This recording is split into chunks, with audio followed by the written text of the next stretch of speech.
Hey everybody, what is going on this early Saturday night? Well, it's Sunday night, right? Yeah, it's Sunday night. Early though, the post my normal later live stream. So if you didn't know already, you need to be following me on Facebook because I post up early that I was going to be doing this here. So welcome to the live stream. We're going to be hanging out this evening. I'm home alone for at least another couple hours. She should be coming home from Jacksonville, Florida with my son. So I figured why not get this out of the way before it gets a little too busy around here and I have to worry about Nathan and stuff like that. So hope everybody had a great week. I hope everybody got to see the newest video. I am very impressed with that new product, that all-in-one product. If you haven't seen that video, please go back and watch it. I think you'll really appreciate it. It's good quality product. I'm just blown away by it. So I will let a few more people trickle in here before I really get to any topics or anything like that. And then we'll talk from there. How's that sound? But I hope everybody's doing really good. Here in Florida, everything is starting to open back up a little bit at a time. That's really good. I just think it's about damn time. Disney's not opened up yet. Cruises aren't opened up yet, but I think they're supposed to open up in the next month or something like that. Who knows? We'll see. I think Disney is supposed to be June or something like that, but who cares? Wanted to hope everybody's been doing some good. We got 14 people online. Now I'll start talking to you guys, and hopefully everybody is having a lot of fun. Again, go watch that new Seafoam fast finish detailer. This stuff has been really shocked me, man. You can see I used a ton of it already because I was using it on every bit of the minivan. You guys got to see it. I used it on glass, the trim, the dash, the screens, the rubber, everything I use this on. Very impressed for like the $6 that this is. Very good product. If you haven't watched it, please go watch it. Leave it a thumbs up. It really makes a difference. YouTube has been just not destroying my channel. It's just that I haven't been putting out a ton. But they kind of look for that kind of stuff, like a lot of activity and stuff. So that's why I always ask for people to just hit it. YouTube likes that kind of thing. Not the line I'm looking for. John, you should always be looking for that line, son. That line right there smells so damn good. It is amazing. Meguiar's put out some really good product right there, like scent wise, with their new ceramic wax. How you doing, Valent? How you doing, Lieutenant Dan? What's going on, Pat's fan? I'm not alone. How was your week? Not too bad. It's just another day after day kind of thing. Just kind of, I guess, waiting to see what's going on. I've been looking, and some of the cruise lines, I guess, are saying that they're going to open up. Well, at least Carnival says they're opening up the 1st of August. I'm hoping Norwegian does start stuff earlier because we were supposed to go on Norwegian cruise on, I think it was March 13th, but of course that got canceled, so it wasn't by our choice or anything like that. Beautiful day in Florida. It was really cloudy here in Kissimmee, Florida. It was really cloudy all day. I thought about going flying because I've been home alone all weekend, and I was like, nah. So I kind of did some stuff around the house. I did mowing yesterday. Did a lot of that kind of stuff around the house when nobody was around to bother me. So that was good. I even washed the Civic Type R as soon as I got home because it had a lot of bugs on it from driving it a couple days this week for the love bugs. So I went in and cleaned that, but otherwise it's been a pretty chill weekend here for me. Things, yeah, my wife, of course, I wrote her a little text message today, but whenever she's in Jacksonville, Florida with her parents, you never hear from her. She literally just disappears off the map. You can't get a hold of her. It's really weird when she's with her family. She won't talk to me at all. So it's just one of those kind of things where when she goes there, I don't talk to her and she doesn't talk to me. So I did write her though, and I said Happy Mother's Day to my wife. I do have cards. I'm going to give it to her tomorrow morning, but I told her whenever we can go back out to restaurants and stuff, we'll take her out. But right now, obviously, 25% of restaurants are ridiculous, especially on Mother's Day weekend. You would not want to go out there. How you doing, Richard? How you doing, John? I see you up in there. I don't know what we're going to talk about today. I wanted to come and at least hang out with you guys for a little while and just see how everything's been going. I've had a lot of great comments so far on the actual minivan here. A lot of people are actually really liking the videos of it as I did part by part of it. You guys got to see the final part where I was actually wiping it all down and whatnot. And it's been really nice. I mean, people are commenting how lovely the black is on the van. It just shines so much now. And hopefully you guys are actually seeing that in the videos because it really is. Hard work has paid off. Good quality products have paid off.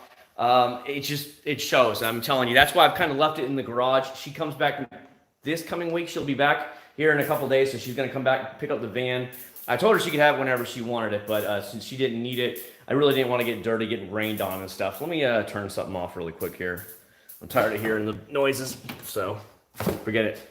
All right, so yeah, that's the plan. She's coming to pick up this week, so I really wanted to make sure she impressed it with it. I have 2 full layers of wax on it. The whole front bumper and stuff has that Meguiar's ceramic on it because I was just playing around with you guys last week with it. So I did a whole front clip of the car with it, and I've been having a lot of fun there as well.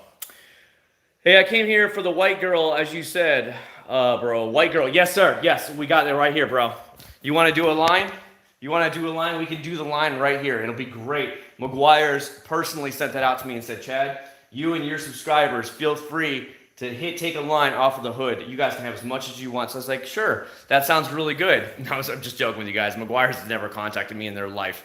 Never wrote me once in my lifetime. I felt like they've watched a few of my videos because of some of the responses they've made in like videos, but never actually contacted me and said, hey, how you doing? You know, what do you think about this product or that one?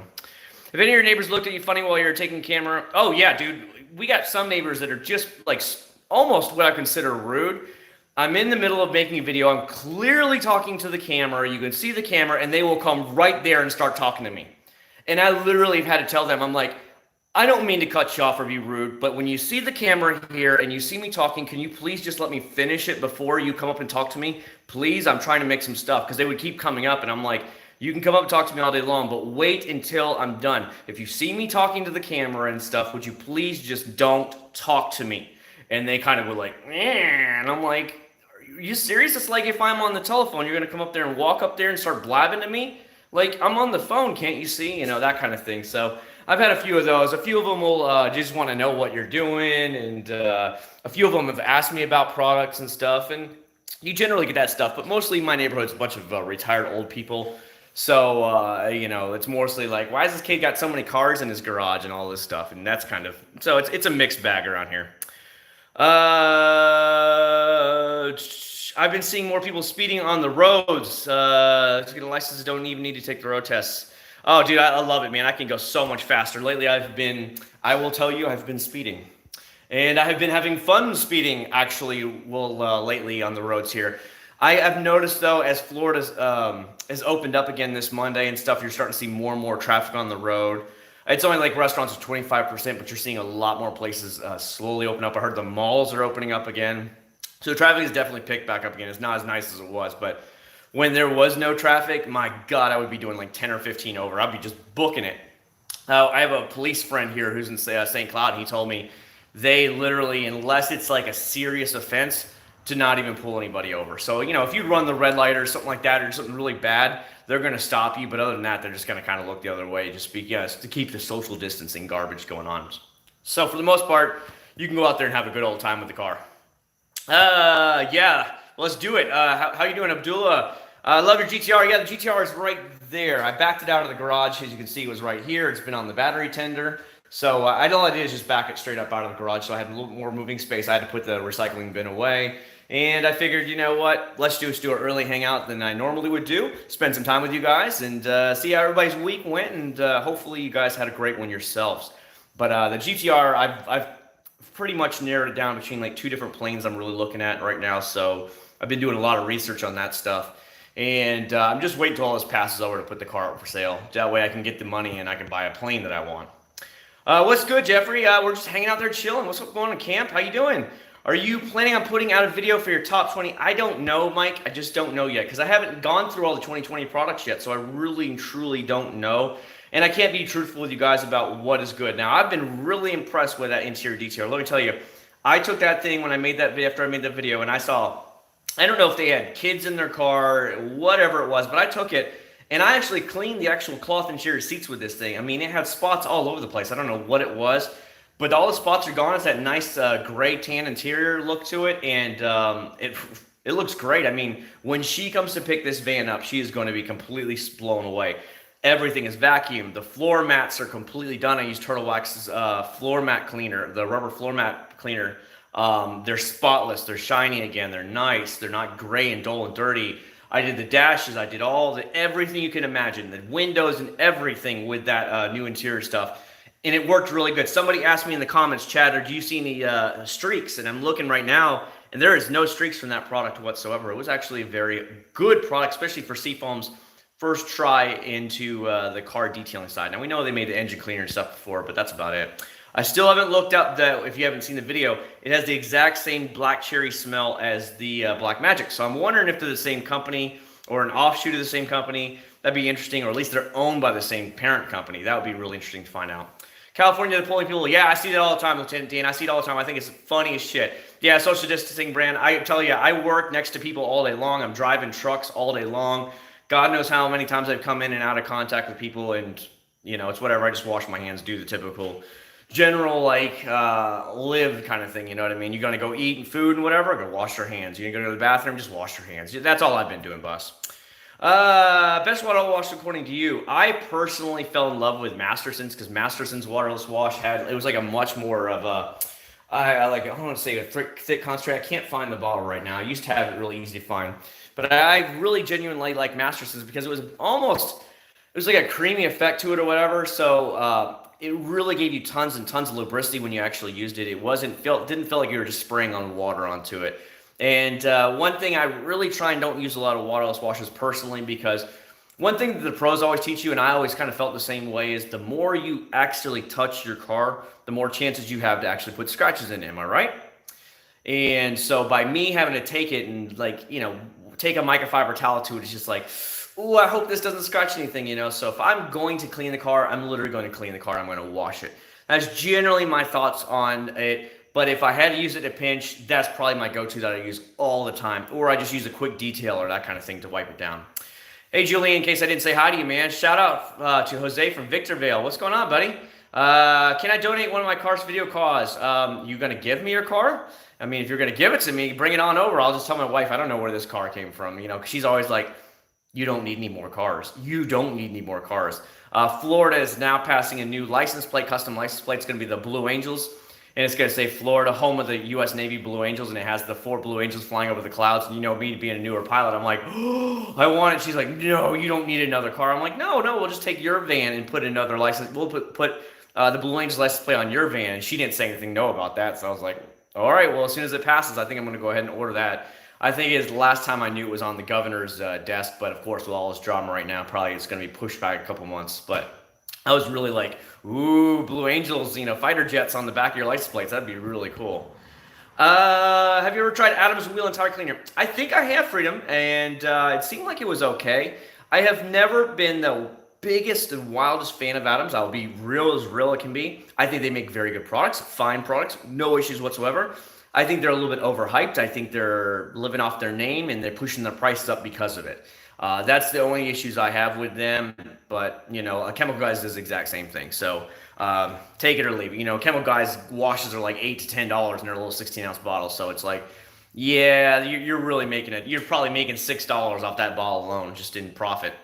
No, I haven't sold a GTR yet because of this virus garbage going on. What I did is I decided to not put it on. So I had already had it, the title in hand. I literally have the title in the lockbox. So I have it in hand from the DMV. It's ready to go. I was just going to go fix, just do some basic maintenance on it. But then I was like, well, should I even do the maintenance on it if I'm going to sell it? So I don't know.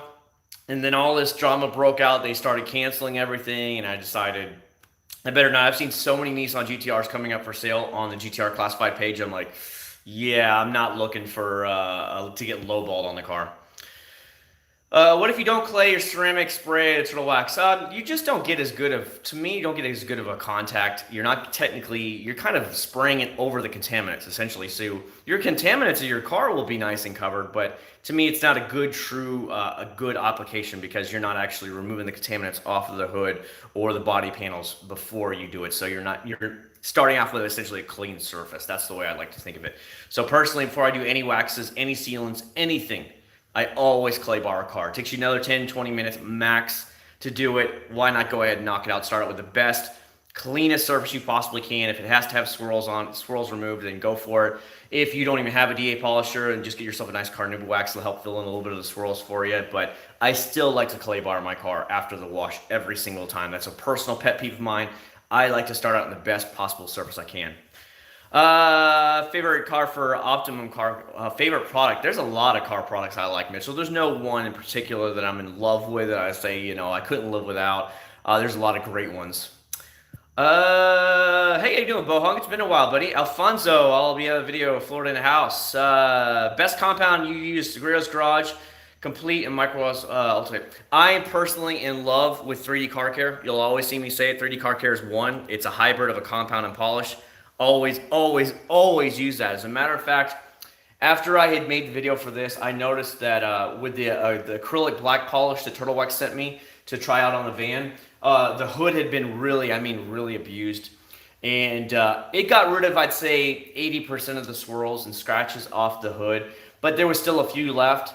And of course, I put that out into the videos for you guys. I don't try and hide it. It's not like just because Turtle Wax sent me this stuff, I'm gonna like lie to you guys, because it's like those are $10, $15 products. Why do I lie to you guys about that? So what I did is afterwards, I came back and I'm like, you know what, the hood is just roached so bad. And that I actually came back with a 3D1 and a more aggressive cutting pad, and I took it over the entire hood twice, and I mean, I brought the hood back to about 98, 95%, right around there, of the swirl-free, scratch-free. There's some really deep scratches in there that couldn't get out, but every other thing else was gone. And then I came back and added a couple layers of the wax, acrylic black spray wax to it, and then recently, you guys got to see I put that on there. So if this thing doesn't repel and look gorgeous for a good year or so, unless they trash it again, then I think she'll be highly satisfied with it. Try the Turtle Wax wet ceramic wax. It was a great video. Yeah, anytime, man, anytime. The wet wax, I actually used it the other day on the Civic. So when he's talking, I think you're talking about the yellow one right here, buddy. This stuff, it's actually already halfway gone. I guess we used it so much. And when I did the Civic the other day, the Civic beads and sheets like crazy. It has the ceramic. It has this stuff on there. So it beads like no other's business. It's just wild how good it beads and just repels. But I went ahead and hit it back with the yellow again, just to give it an extra quick layer of it while I was actually washing the car. I actually did the washing at night. I got home from work. It was like 11:30 at night, 12 o'clock, and I decided, you know what? There's love bugs over the front. I'll put it right in front of the lights here, and I'll go ahead and wash because I didn't want the bugs to start baking away and ruining the paint. So that was pretty fun. Adam's coming since warning of all the other bottles so obnoxious. What's up, Adam? Have you tried the Geon can coat? I have not, buddy. I have not. What's your next Geon? No, God, no. I'm using, the only reason I'm selling the GTR is to buy my first airplane. If you haven't been following along with me, I got my airline, well, not my airline, Jesus license, my private pilot's license. And I've done with all my instrument rating. Actually, the flight school opened up this week here in Florida. But I've got nobody to watch my son, so it's been a little bit of a problem to get scheduled for some classes to take. And I am ready to knock out my instrument rating. But what it is I always wanted to be a pilot when I was a little boy. It's the only dream job I had. And I decided, I'm halfway through. I just hit 40 years old last year, at the end of last year. And I decided, you know what, it's time for a job change. And I'd like to be a commercial airline pilot. Obviously, right now is not a good time to be it because they've laid off everybody. But it's going to take me a few years to get all my hours, my licensing done. So, by then we'll be back to full speed again where I'll at least be able to get a job. But I decided, it's time to retire from one job in a couple of years and switch over. And I needed the money. I didn't want to take a loan out for a plane. So why not sell the GTR? I have money cash in the savings account and just buy a plane for the most part cash and just do that. You know what I mean? Because flying is it's just epic. When you guys are up there and you just look around, you do basically what you want. As long as you stay out of certain airspace, like big airspace, you can go out there and just do whatever the hell you want. You want to fly over the beach? Go fly over the beach. You want to go out over the ocean a little bit? Just don't go too far out over the international waters kind of thing. You can do all that kind of thing. It's beautiful when you're over there in the airplane. Is there a spray paint sealant that will last for a minimum of a year? Oh, so here's what I always did, buddy. I have gone back with that spray ceramic. Now, if you want a true ceramic, it'll last you well more than a year here in Florida. That's why I've religiously run on a lot of the cars, and I have no issues with it. Either use this or Mother CMX. Follow the directions to the T. Every 24 hours for 2 days straight, put another layer of it on, or layer of the Mother CMX. It lasted me about 11 months before it was starting to really almost all be gone. And that was for a car that sat outside. So I understand where you're coming from in Florida. Everybody likes to put out examples like bead maker. Oh, Chad, you got to have bead maker. It's like, look, one of y'all sent it to me as a thing, but it wouldn't last more than a month here in the Florida heat. The heat just tore it alive. And yes, it's very nice. It goes on easy. It smells stupendous. I love it. But it will not last in the Florida heat. It just baked off. And I'm like, well, this sucks. So I wanted something that would last longer. And I found out those two products last for about as long as I'm going to get. Let's put it that way. Do you still get carried in Modern Warfare Search and Destroy? No, Alex, I don't. I actually carry people. I haven't played Search and Destroy in years. I haven't played much video games lately. I played Blackout, and I played a little bit of Warzone. But Warzone is so laggy, it's been really trashed lately that I just don't play it. So I went back to Blackout and played that a lot, and that was fine again. So their servers are really messed up on Warzone right now. So I was like, I can wait a little bit on that one to get fixed. But I'm really trying to concentrate on the whole flying thing and changing my career up. My uncle spent 2 hours at the DMV registration registering a Softail. Jesus, yeah, I can see that because the DMVs have all been shut down and everything. Have you heard about some jogger that's been murdered in the news? No, I don't pay attention to the news. How long has your Acc0rd been on the Type R? Has it held up? You would be surprised. It's been on there since. So what I did is, for you guys who don't know, my Civic Type R has CarPro's UK 3.0. It's a true ceramic on it. I put it on the bumpers. I put it on the fenders. I have it on the mirrors. I have it on the A-pillars. I have it on the entire roof. I have it on the whole bumper and the wing. So that way I can still test out stuff on the hood. I can still test out stuff on the side of the doors and stuff like that. And that way I get the max protection, especially from like love bug season. And dude, yes, it is. It holds up. It repels like crazy. It is amazing. As a matter of fact, we have love bugs here in Florida right now, and they're just out of control. I went to wash the other day, and they almost all fell off the front just with the hose alone, because I have 2 layers of the ceramic CarPro on it, on the bumpers, that is. So it's just like they just fell off, and I was like, this is the easiest crap in the world. If it would have been with regular paint without any kind of ceramic, it would have never came off that easy. I would have had to be working a little bit more to it, maybe use some proper like bug begone chemicals, but not with the CarPro. It's just the best, buddy. Hey Chad, Kevin in here from Destin. What's your favorite clay bar? I have been using a lot of the Mother's Speed Clay 2.0. I like the, so it's ceramic stuff, or God, it's like a rubbery clay bar. And then I actually use a lot of the Grillo's Garage clay bar. It's a little bit sticky. Sometimes it gets under your fingernails. So if you're really worried about that kind of stuff, then wear your gloves with it. But other than that, I use that all the time. And it really works good for you. Just be careful. It's a little soft. It'll get stuck in crevices. It might get stuck in your fingernails. So, just cover your hands, stuff like that, and you'll be fine. Go-to car soaps. The one I've been using lately is either Limitless Car Care's soap. I like the Wax Shop. That stuff's really good. Wax Gods is really good. They're all smaller companies, by the way, but smaller companies I find usually make better products. They're not mass producing it by 1,000 gallons at a time, so it's not as diluted. They're not trying to make max revenue off it. So I kind of like that stuff. Over the counter, I would say anything from a Meguiar's Gold Class, Mother's Wash and Wax, or the Mother's 3X. I just actually used the Mother's 3X the other day to wash the Civic Type R, and I was like, yes, this stuff is really good. I love it.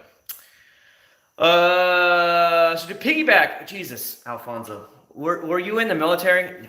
I don't know anybody who uses piggyback besides like sergeant majors and stuff like that. They come out there and, let's just say like a captain or a major gives the speech and says, then you have it. All right, let's go ahead and piggyback on what the captain here said. I'd like to go ahead and go over some safety, just that kind of presentation. You're like, nobody uses the word piggyback. That's what I find about it. But you're more than welcome to say it. It's just really funny when I hear that every time. Clay bar before applying clay before applying coats. How do you recommend removing a spray ceramic if you're doing clay before? I either use the Turtle Wax Max car wash every single time, and then I usually come back with the Grillo's Garage paint prep, which helps remove any sealants, waxes, blah, blah, that kind of stuff before it's all gone. Again, if you were going to do like a true ceramic, like the actual little vials and stuff, you do it, just prep it right. Make sure that you get all the swirls and scratches out you possibly can, because once you put it on there, it's going to be on there for years and years. So, and with proper treatment, that could do 5-10 years, especially if it's more of a garage queen. Chemical guys oversaturates the market with their pre-projects. That is true, sir. That is true. Your garage looks like all cool. Thank you so much. I love the posters. Every time some company has given me stuff and been even thought about me, because I'm a small channel. I'm a nobody out there in this world. Whenever they even reach out to me and ask me if they would, if I could try it, I'm always like, sure, I'd like to try your product. Can I have a banner? Because I figure, these guys are going to different displays and all. They have to have their displays out and whatever. And I figured they have banners laying around. So I was like, can I have one of your banners? I don't care if it's old or whatever. And usually they always give it to me for free. They always say, I've never had to pay for one, let's put it that way. But they always say, oh, no, we'll get you a brand new one. You don't need a used one. And so I asked for that kind of stuff. And that's the kind of thing. I like to show off. The companies have been generous to me and nice to me. And I don't know. I think it makes the garage look cool because it just shows that I don't care what company you're from. I love it all as long as, you try and take care of us and really look up after us as just car people. You know what I mean? Hey, Adam, how you doing, buddy? Do those car bombs work for getting those odor jars? Yes, Mitchell. I have used either the Eagle one, I have used the Turtle Wax, and I've used the Meguiar's one. All of those work very, very good. Sorry about that. It's kind of moving. I'm just kind of leaning on the ladder. They've all really done good for me. They really get the smell out. This van sadly has a lot of cigarette smoke in it. The previous owner, the gentleman who died actually earlier this year, it was his van, and he was a heavy smoker, so it has a lot of smoke smell when I get in there. I'd like to get it out, but I don't know if she'd be offended if I kind of removed that. So I kind of didn't take that. I just cleaned it because I told her I was going to clean it. And I don't know if I should do it because you know how people get sentimental. You know, you get in the car, you smell the instant cigarette smell. You know, and for her, it might bring back some memories, and I really don't want to bash those memories. You know, even though I don't like the smell of smoke, she might be like, you know, it brings back memory of my husband. If I get rid of that scent of smoke for her, she might get really mad. You know, she has multiple cars. She has a really nice Mercedes down here. And I'm hoping that, hey, she sees this and she's going to really word of mouth. Everybody else in the neighborhood will say, hey, can you do my car? And then we can kind of try a bunch more vehicles, and I don't have to pay for the vehicles. And as long as they let me use it on their videos. So I'm trying to, you know, just do the best I can. Let's put it that way. Can I use a foam can of soap or use a ceramic soap? So any ceramic soap or just generally wash and wax soap, I have learned does not foam very good. That's in 2-bucket method or a foam can. It usually does not do very good in a foam can. If you are going to get a foam can soap, get something that's actually more generally says that it's going to do really good at foam cannon. Or just any of my old videos, go flip through some of my old videos for over-the-counter products, and you'll see actually me just trying like 4 ounces, 5 ounces, whatever, how many ounces of soap in the foam can, and just randomly we're just going to test it out. I used to do that a lot heavy. So you can go check out those videos. I just looked. Seafoam is independently owned and operated. Blackmagic is still owned by the same company who owns Florida Car. Okay, see, I didn't know about that, but dude, they're the same smell. I'm telling you, brother, it is the same. When I first sprayed it the other day when I was making that video, and you guys got to see it, as soon as it hit me, you guys got to see it, and I was like, this smells really good, you know? And that was the first thing I thought. I was like, this is Blackmagic. So I was like, I wonder if they're owned by the same company, but I guess not. Can I then turtle wax ceramic spray or a clay polish ceramic? Yeah. You can use the, whatchamacallit, as long as you use a clay bar. That's totally fine. You know, you might have swirls in your paint or something, but if you don't remove them, obviously you know that's going to be there. But just as long as you understand that's going to still be there. You're spraying over it. Some of these newer stuff like the black ceramic stuff for black cars, it actually has a little bit of fillers in it because it's a Carnauba based product, but just know that, that's totally fine. You don't need that much more. The only removing the swirls and stuff is just for make the car look a lot better. You know, it doesn't look so scratched up.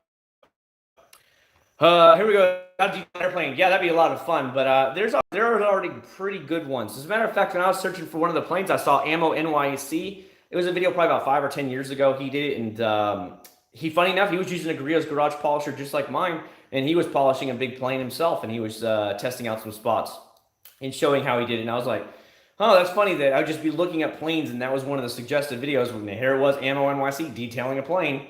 And I was like, wow, that's pretty cool. But I don't think he truly specializes in plane. I think he knows how to do it, and he does it fine, but I think he more specializes in the car side. As far as it's expensive, the detail spray costs around $12. Yeah, it's a little bit expensive, buddy. Yep. What? I just used the Mother's Clay 2.0 a couple days ago for the first time. Awesome product. Got it tried. Yep, it is great, Everett. I use it all the time. I put it right back in the plastic holder, and that's it. That's how I do it, man. Nothing's fancy or special. That is a great clay bar, especially if you don't want to use the traditional where you have to keep, molding and folding over the clay on top of itself. What's your opinion on diluted spray wax or as a dry laid? Well, personally, I will have never used it. Generally, how do I want to say this? I'll either use a true, just a spray on wax and just add it on there for myself, or I'll just dry the car off. It's either one or the other. I've been using a lot of that stuff right here, the ceramic wet wax when the car is still wet, if I just want to add another quick layer of it. There is other products I've tried out there. Hell, I've even tried the green stuff. Well, the car is wet. I just sprayed a whole layer of this on there. It doesn't do as good, but hey, gives another quick layer of it. But I think it wouldn't be a problem as long as you're okay with trying it. I am a big proponent on just trying goofball stuff and going out of my way to try stuff. Even if it's not really meant to be used that way, I kind of like to just see how it actually works. So I'm totally down with it. I would say give it a shot. Generally, sometimes I just spray on stuff and go, or I just whip out the microfiber towels and I just wipe down the car really fast. I usually have to pull it in the garage because of the Florida heat. Got the idea for Turtle Wax Max Power. I do it all the time. It's cheap and it works. Mexicali, Baja, California. How you doing, buddy? How you doing? I've been there before. I've been down to Cabo San Lucas. We were on a cruise about 5 years ago. My wife was pregnant with my son, and we went out on a Carnival Miracle cruise out of Long Beach, California. We went all the way down the Mexican coast and we came back. So definitely been to your area. It's really pretty there. You don't really expect Mexico to be a desert, but it looks pretty cool. Since you're becoming a pilot, NASA is hiring people to be in the airline RMS program. The one requires only have 1,000 hours. No, I only have 100 and something hours, and that's part of the reason why I want to get myself my own plane, because renting is about $130 per hour. Okay, if you want to be a commercial airline pilot, you have to have 1,500 in the United States, 1,500 hours. So how do you get there? You either A, rent a plane, B, buy a plane, or what most guys do, C, is become an instructor. And becoming an instructor, as long as you're sitting in a plane and you control the plane once in a great while, you get to count all the hours that you fly with that student as hours as your time as well. And, so it works out. A lot of these guys do that, and they'll do that for like a 2 years straight, just hardcore busting out loads of hours just so that they can meet that 1,500 and go. I don't know if I'm too hyped on wanting to become an instructor. I've never felt the desire to want to be one. And I told the head guy that owns this one company here, I said, I don't know if I want to ever do that. I said, if you recommend me to, but I said, I don't really feel the drive to want to be an instructor. Flying with a couple of you guys, that kind of thing is fine. And like kind of showing you the basic ropes, but actually teaching and having to do it, I've never wanted to do that kind of stuff. So again, having my own plane, I don't have to worry about anybody. I can just go fly. If I want to bring friends up, I want to find other pilots to fly with, that's totally cool. But me actually going out there and teaching somebody, I don't know about that. We'll see. How do you, what are you saying, Daniel? Daniel's saying, when you apply a little bottle of ceramic coat, how do you know that you what? Bonjour, how you doing, Nico? Getting very edge. Oh, just when you actually apply it to the little bar, it's a little microfiber bar, you get a little sheet over it kind of thing. You just go from top to bottom. You'll see the actual sheet get wet as you go. Just make a nice straight line all the way down. And then, of course, you want to do the crosshatch pattern, just like if you're waxing. So back and forth and then up and down. That way you make sure that whole like 2 foot by 2 foot area or whatever you're doing is completely covered. You'll see it looks like a little rainbowy effect to it on a true ceramic. And then wait about 2 minutes, and then all you gotta do is buff it off. There's nothing more harder. It is so easy to apply a true ceramic, but most people are scared crap of having they're gonna ruin their paint. The one thing is, if you accidentally put too much on and it hazed up in a bad way, you just take a buffer and you just take a polishing pad and then you just buff it and it'll actually come off really quick, the excess. So I had to do it before too. I had a couple of boo-boos. If you're like, oops, put in a little too much, and I noticed it. It'll tell you, just go ahead and put on a polishing pad and go over it once or twice, and it was gone. I was like, that works for me. And it worked out great. Maybe a good idea you could be highlight your favorite best products for each car line.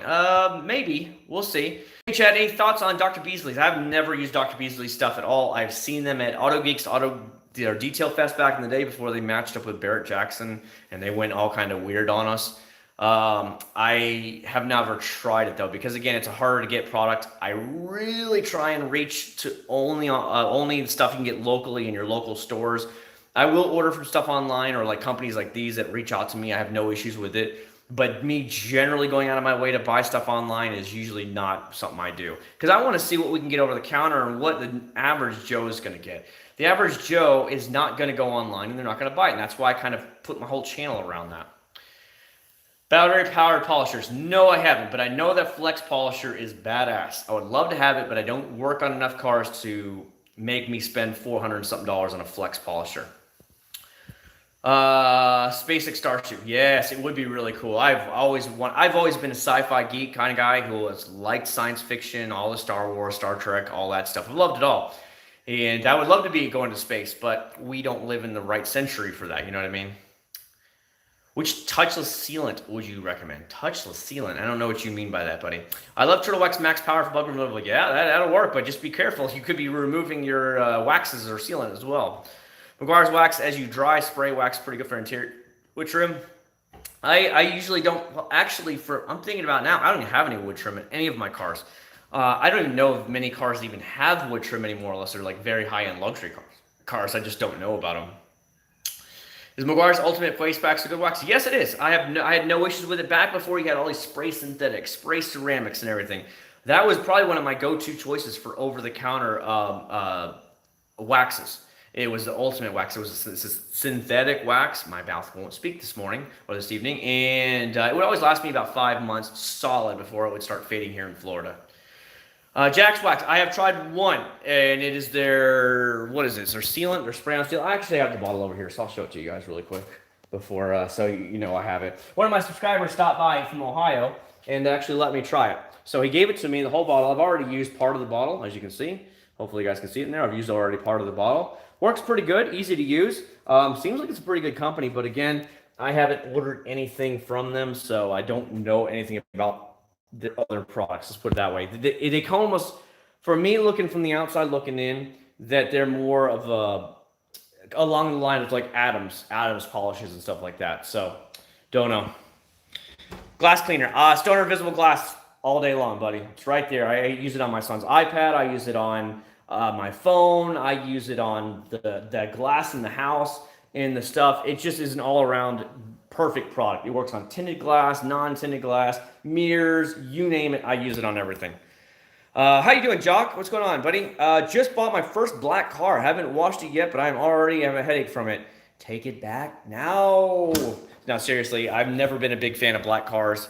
I mean, this black van is looking gorgeous. I mean, the shine reflection is out of control off it right now. But it took me a long time to get to that level. If I were to buy this van, seriously, I would never touch it, but with a nice clean microfiber mitt, like that's it. Every 3 months, I'd switch out that mitt. I'd be religious about it because black cars show up swirls and scratches so bad that I would only use that. And I use the 2-bucket method religiously. I would never use a detailer on it because I don't want to accidentally drag some dirt and stuff across and scratch it because it is such a pain in the butt to keep up. White cars are usually, they just kind of tend to get dull when they're dirty, but man, black cars they're beautiful. It's like everybody's commenting in the videos that it's a beautiful van, but it took a lot of work for me to get it to that level. You guys know what I mean? If you live new space era, would you become a pilot and go to Mars? I'm way too old for that. You know, they're going to be, when they start doing that kind of stuff, like traveling to Mars or whatever they're going to go in the future, they're going to be pulling out people that are like, you know, young 20s and stuff like that. That's what they're going to want. They're going to want people with their like physics degrees who are also pilots. And that's what the kind of thing they're going to be looking for. You don't want an average Joe doing that. We're not at that level yet. So that's what goes on. Oh, wife just tried to call. I just saw it pop up. Decline, sorry. Any suggestions on polishers? Literally, all I do is use my Grillos Garage. Get the Grillos Garage. They have a new one. I think it's called a G8 or G9. I would highly look into it. It's like a 6-inch DA polisher. Maybe it's a 5-inch. I don't remember right, but for over the counter, for 90% of us, that's all we ever need. There are some badass ones called the Flex and the Roops, but those are going to run you $300, $400. For an average Joe, all you need is the Grillos Garage. Lifetime warranty on them. I've never had an issue when I had to call them up, ask them about some questions. They're the nicest people in the world. You actually talk to Americans when you talk to them on the phone. And, you know, I've never had a problem with it. That 6-inch one, I've had it for, I don't know, about 5 or 6 years now, and I've never had a single issue with it. And I use it on all the cars. You guys have seen it in many videos.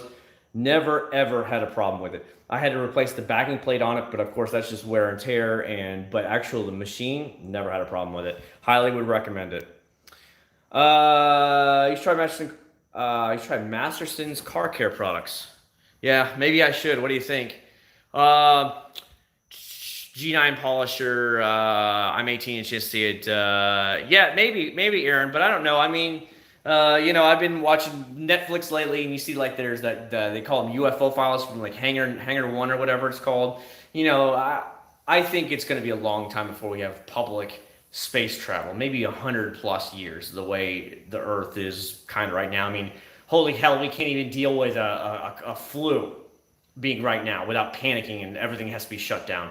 Do you think if we ever found out that aliens really exist, or we are traveling between planets, do you think the Earth could handle it? People would go into complete shock, but I just don't think right now people are ready for it. A lot of people are, but you have people that won't even leave their house right now, and they're panic struck. They're going to die as soon as they set foot outside their house. So I think we got a little ways to go yet on people, so we'll see what happens.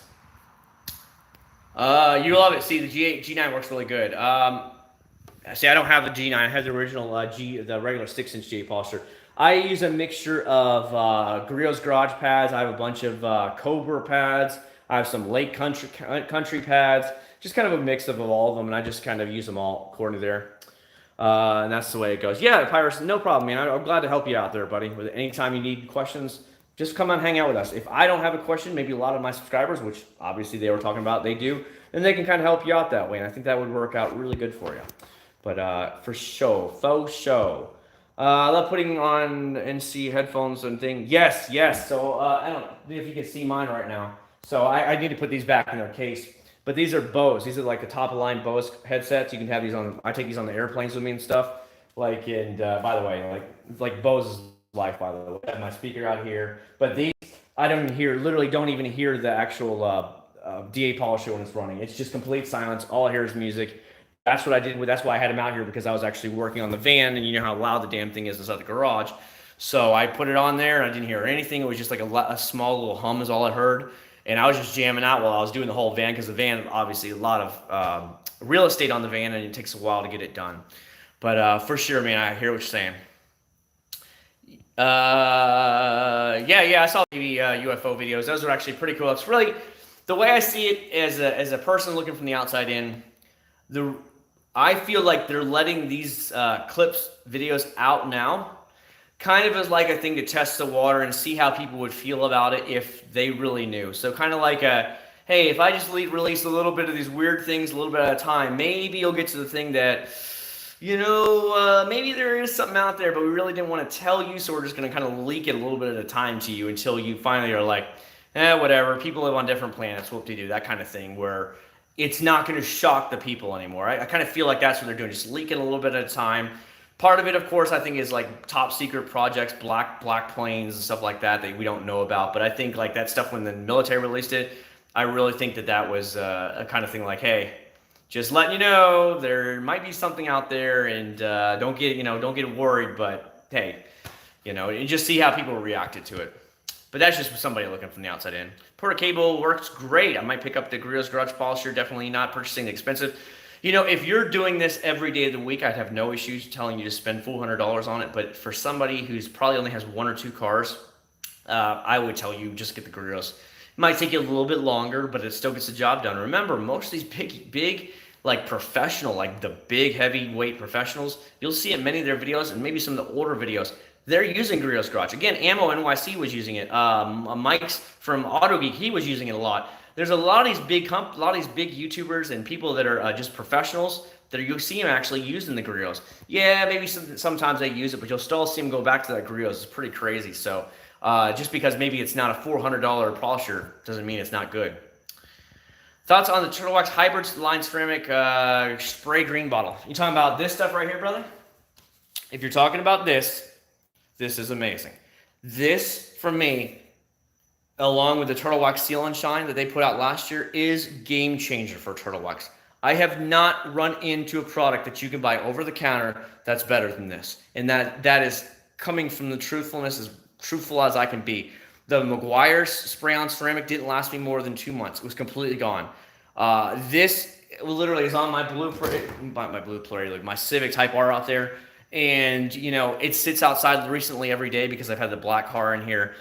It went 3 months without a car wash. I know people are like, what, 3 months? But I was so busy flying all the time. Literally, towards the end there, I was flying 3 and 4 days a week to make sure I finished off my pilot's license. And I just didn't want to. I just was so burnt out between that and taking my son to school that I didn't wash it. And that thing, even though it was still filthy, caked in dirt. And you can see this on my Instagram at Acc0rd79. Go back to like around January or whatever, February, and you'll see it caked in dirt. It's still beaded up like crazy. Highly recommended.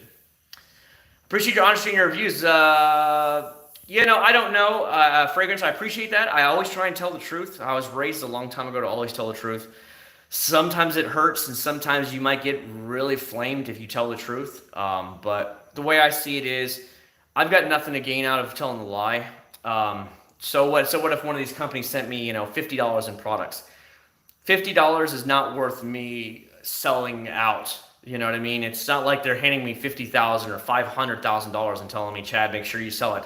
You know, it just doesn't get it that way for me, and I've never understood that. But I guess people are, they really want the money or whatever, and I'm blessed where we don't financially need the money. And so anything I make off of YouTube and stuff like that usually goes right back into buying products.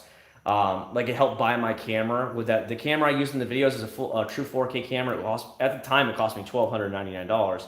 I spent that buying the pressure washer. That was $300 and something. I used my YouTube income to pay for that as well. So anytime I've bought stuff, and anytime I get stuff from YouTube, it's just because of I usually put it right back into the channel one way or another. When I go buy $50 in products, that's what I do. It's where most of that money comes from, is just that whatever you make from like YouTube ad money and stuff, I just pour it right back into it. If you're a fighter pilot and you saw a UFO, would you shoot at it? Hell no, I'd go and check that thing out. And let me tell you, if, let's say hypothetically we're talking now, Aaron, if I was a pilot and a UFO was in front of me, you kind of figure that UFO is probably 1,000 years of technology on me, right? He could look at me and I would disappear and be gone. I would not want to try and shoot down a UFO. One, they probably have shields and everything else, so it really wouldn't matter anyways trying to shoot at it because their technology is so far advanced. If you can travel planet to planet, you probably have us by 1,000 or 2,000 years in technology. So yeah, it would be like us running at somebody in today's society that has like a machine gun, and you're gonna run at them with a bow and an arrow or like an axe and be like, I'm gonna kill you. I mean, it's kind of stupid and pointless because they're just gonna look at you and be like, what, is he actually trying to kill me? Is he trying to come at me, bro? And I would want to go look at it anyways. You know, I'm that guy that wants to see and learns, check it all out. So I wouldn't want to shoot at it. I would be like, hey, come on, like swing over to my house. Let's go talk sometime. That would be me. I think I'm on par with the CMX. CMX, yeah, I've never had an issue with it. What do you do? What do you mean, come do a line? Yes, Cody. Cody got it. Cody is going to come do a line with me. Of course, my line that I'm doing is McGuire's. I'm sure McGuire's is like, oh, we don't sell cocaine. You know, they're probably like freaking out right now. Take this video down. Oh my God. You know, it's hilarious. But yeah, I got my line right now from, this is McGuire's right here on the hood. So that's what Cody's talking about. There's McGuire's wax right there on the hood. But yeah, I'm sure McGuire's is going to be like, you need to remove this right now. This is bad. You can't do this. You can't do this stuff. We're not into drugs. Are we into drugs? No, we're not. No, we're not into drugs. No. You know, I can definitely see them saying that kind of thing. Do you like JDMs? Yes, I do, because I was a teenager in the 1990s. JDM cars would come out and they would last 10, 15, 20 years without just basic maintenance. And I'm like, I want one of those. Yeah, it might have cost $1,000, $2,000 more than an American brand, but over time, you save $10,000, $15,000 in repair bills by buying that Honda, Toyota, or whatever. That's why I generally like them better, because the build quality is much better and resale value is better, along with quality, how long it's going to last. What do you think about the Avid Power Pushing D's? I have no idea. I've never heard of that, Brian. Seriously. It seems like everybody and their brother's coming out with polishers or products now. I'm sure you guys see the same things I do. Instagram, Facebook, try this new product, try this new product. And, you know, they're just out there spamming it. And I'm like, oh my God, you know, like F1 top coat and all this stuff. It was all over my Facebook for a couple months there. It's like they were just spamming it. Like sell, sell, sell, you know, that kind of thing. Do you ever still use a soap gun instead of the foam cannon? Sometimes, but very rarely. Actually, with my pressure washer being broke right now, I haven't used either one of them. I just go back to the regular stuff. Sorry, my tag is driving me nuts right now. I love watching all your videos. You give the honest reviews. Yeah, you know, what's the point? You know, what's the point on getting you to try and buy something that, whatever. I spent my money on all these products lately that you've seen. I spent my own money on it, so I'm going to give you my 2 cents. Like I tell people, you guys can go and watch anybody on there on YouTube. You can go on any website and read reviews. Take just a glance of all of them and see what the general census is, whether these products are good or bad. If you have one person constantly just saying every single product from one company is good, maybe you might want to go check out some other people's reviews on it. If, however, they're giving a little bit of 50-50 saying, okay, then, okay, maybe he's a lot more believable because he's not trying to like sell it for the company. If he's just trying to dog one company over and over, let's say somebody came out and just tried to dog Mother's and McGuire's. Now, we know from over-the-counter Mother and McGuire's makes some pretty good products. But if they're dogging every single product from others or every single product from McGuire's, it makes you kind of wonder why. Why? We know that's not true. They do have some good products, so why? Let's go back and do some research. And then if he's pushing for just one company alone, it makes you wonder, is this guy getting paid under the table to dog every single company? Or is he taking a money under the table or what? So I don't know. Man, I got to cut this damn tag off. It's like riding up on my shirt. Torque buffer. I just think it's another Chemical Guys product. I would just go with Guerrero's Garage and be done with it. A companies who's had their polishers out for like 20 years and never had a problem, lifetime warranty. You'll see a lot of the pro detailers using it. I just like Guerrero's better. Did you ever try McGuire's Fast Finish? I did. A very good product. I liked it a lot. I'm sorry they took it away off the shelves. I think it was a little bit overpriced, and that's why they did. But it was a very good spray-on sealant. Loved it to death. Would definitely recommend it highly. You guys share Mountain Dew with an alien. I would gladly share a Mountain Dew with any aliens that wanted to come visit me. I have no problem with it. You know, I guess maybe I'm more open-minded, thinking that, you know, if an alien wanted to hang out with us, let them come down. You know, it's just like the neighbors coming down the street. Whoop-de-doo, you know. What could they teach us? What could we learn from them? Especially if, you know, an alien, let's say, did come to here. They've got a couple thousand years of technology on us. They could teach us tons. You know, like let us soak in the knowledge. I'm totally okay with that. What is good affordable products to get? There's a bunch of them, man. You got to give me more lock down an exact type of product you'd like to know about. Hey, Chad, what are your procedures on detailing your car in over the sun? If I'm going to do it like to really knock it out, I would wait till either early morning or I would do it late in the evening and I would knock it out there and then maybe finish it all inside the garage. Florida, obviously, like right now, it's gorgeous outside. I mean, it is cool. It's breezy. It maybe is mid 70s right now at most. It is amazing right now outside.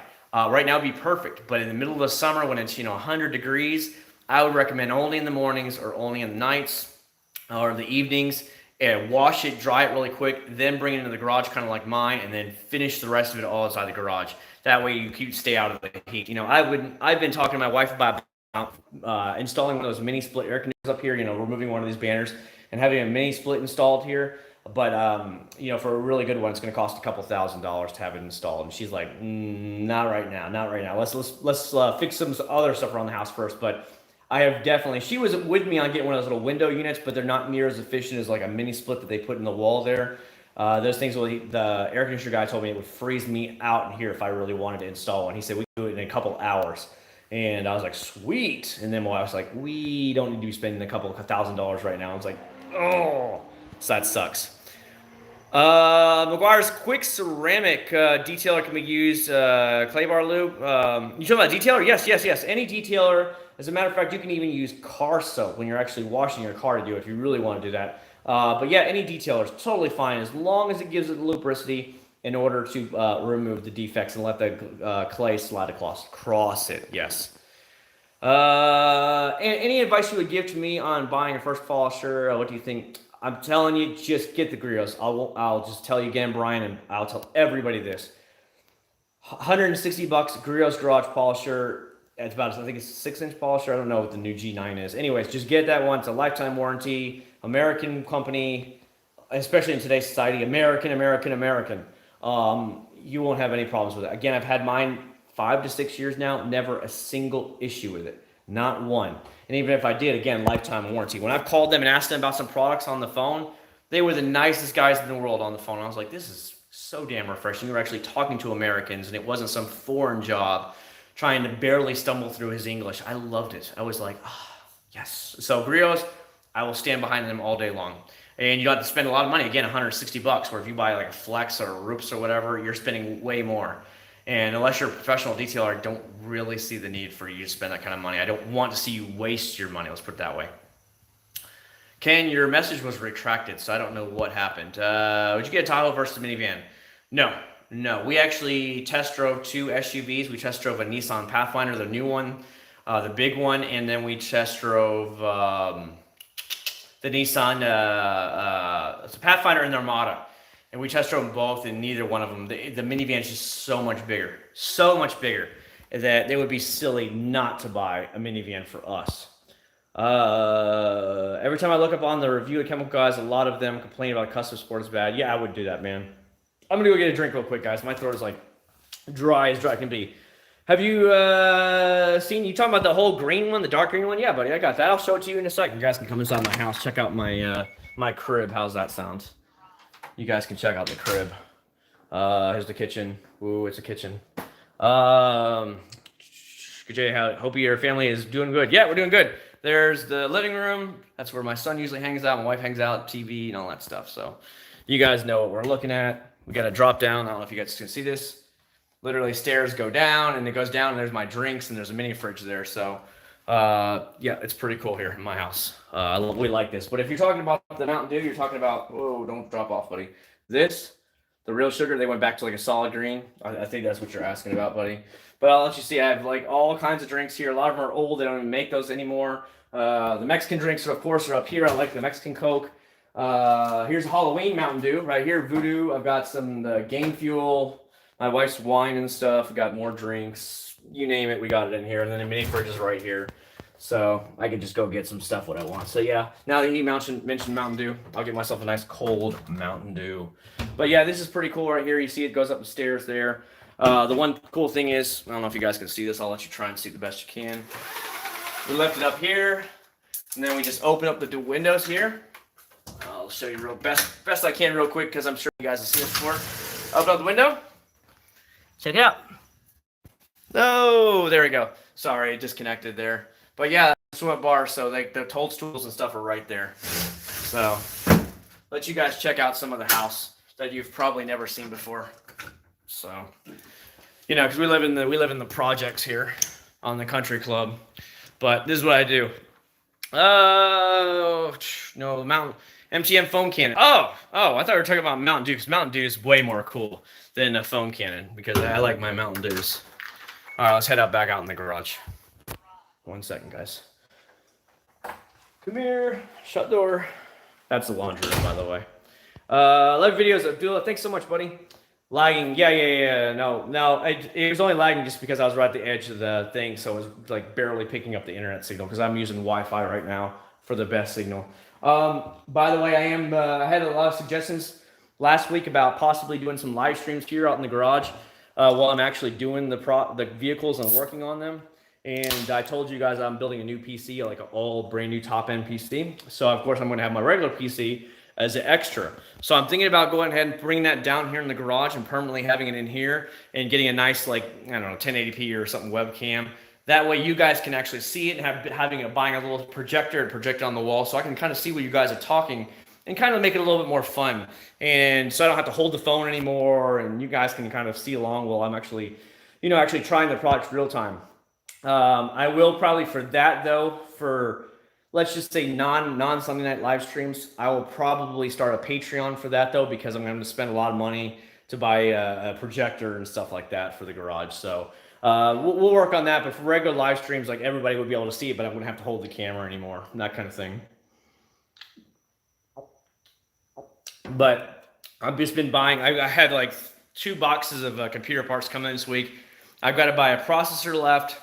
I'm going to buy the motherboard and the video card. That's all I have to buy left, and it's ready to rock and roll. I bought everything else. Everything's in, but I bought a little bit at a time so that I wouldn't, kind of run up a credit card bill or anything like that, especially in these tough times. I don't want to run up the credit card. Plus, the Voyager Pro was launched in 1977. That's 40-something. Yep. No, I'm not a rich kid, man. We live in a regular house like everybody else does. It's bigger than the average Joe's house, but it's not like balling, you know what I mean? Like there's houses on that side that back up to the actual lake that are, 5,000-6,000 square foot. They're much bigger than this house. Have 4-car garages. That's just the way they roll. But we are not like that. We don't have that kind of house. We decided to buy something within our budget without getting out of control. So that way, if we want to go on all the cruises, we want to buy cars, we want to have money in the savings account, we can do that without getting in trouble. And because there was only 2 of us, obviously, when we first got married, there was no reason to have a house bigger than that. Pressure washer to use for detailing. Normally, I have my Generac pressure washer. I have a 2800 PSI, but they've now discontinued it. I think it's the 2900 or 3100 is the new version of it, but mine kind of broke. I don't know what happened. I left it out under the covered balcony all winter, and it just didn't work. And when I tried to start it, it was having problems, and then the actual pull cord broke on it, and I was like, oops. So there went that idea really quick. I've already been subscribed to your channel for 1 year. Love it. Dude, thanks so much, Brian. I remember your name. I'm telling you, you'd be surprised. I know a lot of you guys' names all the time. I see them all the time. So you begin to remember people. It's like your friends you hang out with in real life. I've had a lot of people run into me in real life that have said, oh, I know you from YouTube. And they come up there and I've seen them at the gas stations. I've seen them in restaurants. I've seen them at a lot of people at work. It got out really quick at work that I had a YouTube channel. Now that everybody knows that I'm a pilot, everybody wants to go for a flight with me. So they're all asking, oh man, when are you going to take me flying? When can we go flying? I'm like, let me try and get the plane first, and then I was like, you can come flying with me whenever you want, because I might as well have passengers being up versus, being bored by myself, just going city to city, just running up some hours. What do the Apple iMac Pro costs as much as a brand new car? I don't know. I like PC. I've always had PCs forever. My dad had an old Macintosh back in the late 80s, early 90s. I remember that. But it was very expensive for the time. I think it was almost $2,000 for that. And where me, I just get a PC. I really max it out when I first buy it. I spend a lot of money on my PC. And that way, it'll last me for a long time. I'm still running on a processor from 2011. It was but at the time, it was the best you could get. So I figured spend big money then, and it'll last me longer than keep every 2 years having to buy another processor. And okay, well, I just get in the basic. I'll just get something new, do enough. And then 2 or 3 years later, I have to upgrade it. And I've already well, why didn't I just buy the really good one back then? So that's my train of thought when I buy products. Have you tried yes, I have. So I haven't made a video of that, Anthony. He's talking about the detailer here. He's talking about this. At least I think you are. So I've used it a lot personally on my own. I have not shown a video of it, but I have used it to clean off the bugs. I've used it to clean off bird crap. I've used it to clean door guards, door edges, everything. I've used this for everything, and it's really good. Smells good. Supposedly, it does have a bit of a ceramic wax mixed in, just like the Meguiar's over there, like the new Meguiar's. It's kind of the same thing, but for me, it's I just haven't made a video of it. By the way, comparison size, the Meguiar's is 26 ounces and the hybrid Turtle Wax is 32. So it's actually better bang for the buck here. You get actually a lot more. And if you're using a lot of detailer, then for me, I like the bigger bottles because they last a lot longer. See, your standard bottles are usually the typical 16 ounce. But, having double the amount for a detailer, because usually people go through detailer like crazy, bird poop, bugs, just getting light dust and dirt off. They usually go through it a lot more, or especially when you're using it for a clay bar detailer. Personally, I use it. I love a bigger bottles, especially with detailer. I have the Meguiar's, the original Meguiar's, the red bottle version of it, and it's the giant 32 ounce or whatever because I use it for clay barring my cars. Favorite paste wax. All right. So when it comes down to paste waxes, I haven't used a lot of paste waxes in a long time. I'll be real with you because today's technology has jumped so far ahead. Over the counter, I could definitely say Meguiar's Ultimate.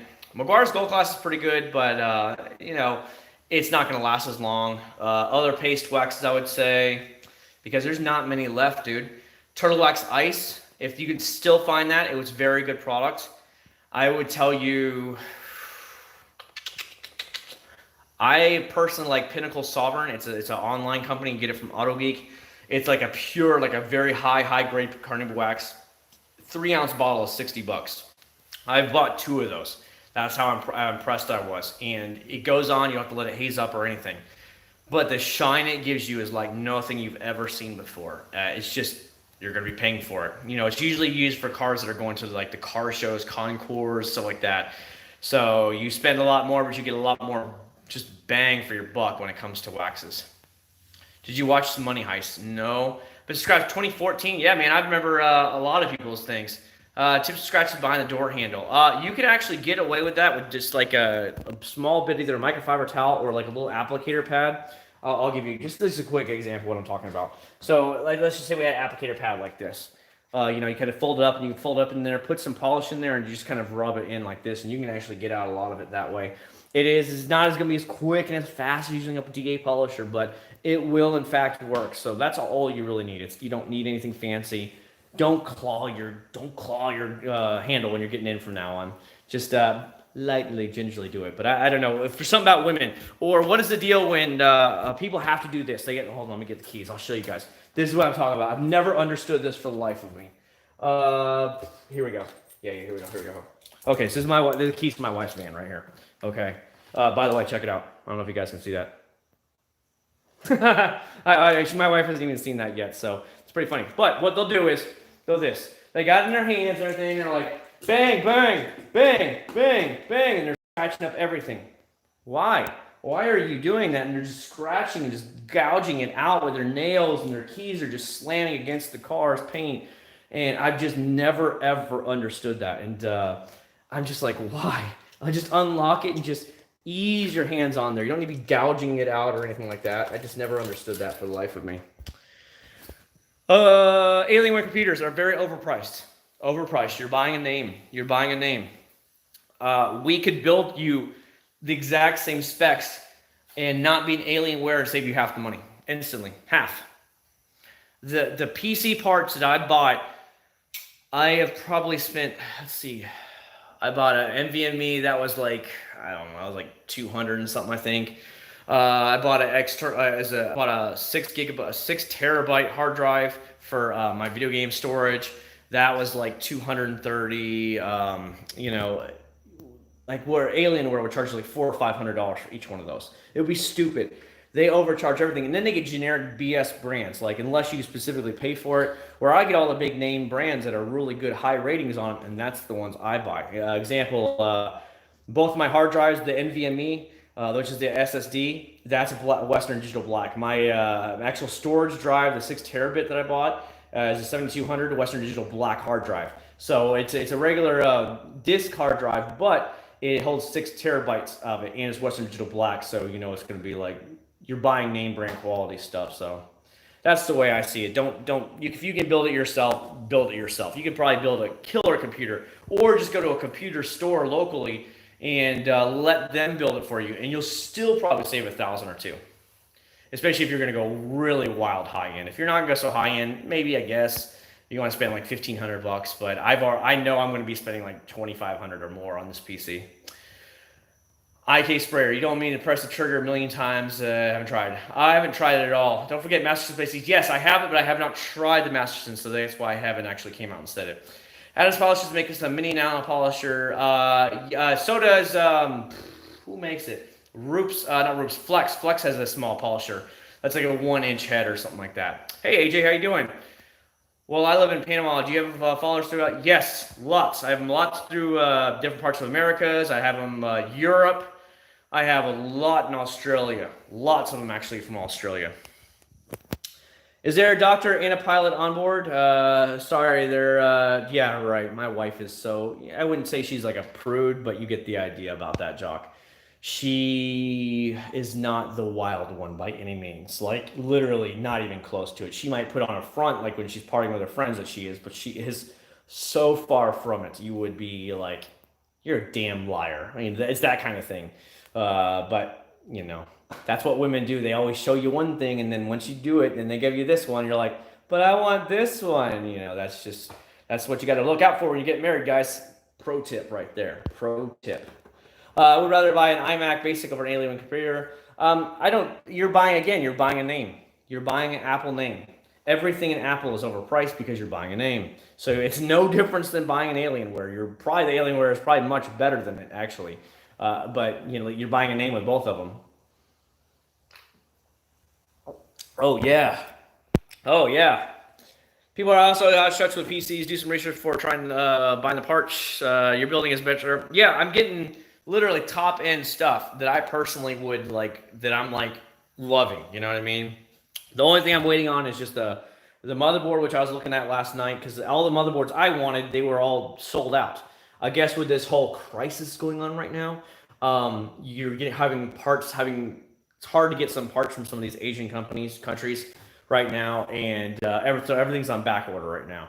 So I'm like, oh, like it was in my parts picker. And then the very next day when I go to order it, I'm like, out of stock. Auto notify when they come back in stock. And I'm like, you've got to be kidding me. So I've kind of just been like just sitting here waiting. I'm like, it'll get here when it gets here, you know. And but yeah, all I gotta do is buy the processor, the video card, and the motherboard. That's all I have to have left. So I had my eye on a couple of MSI motherboards and like one Asus motherboard, but Asus was auto notify.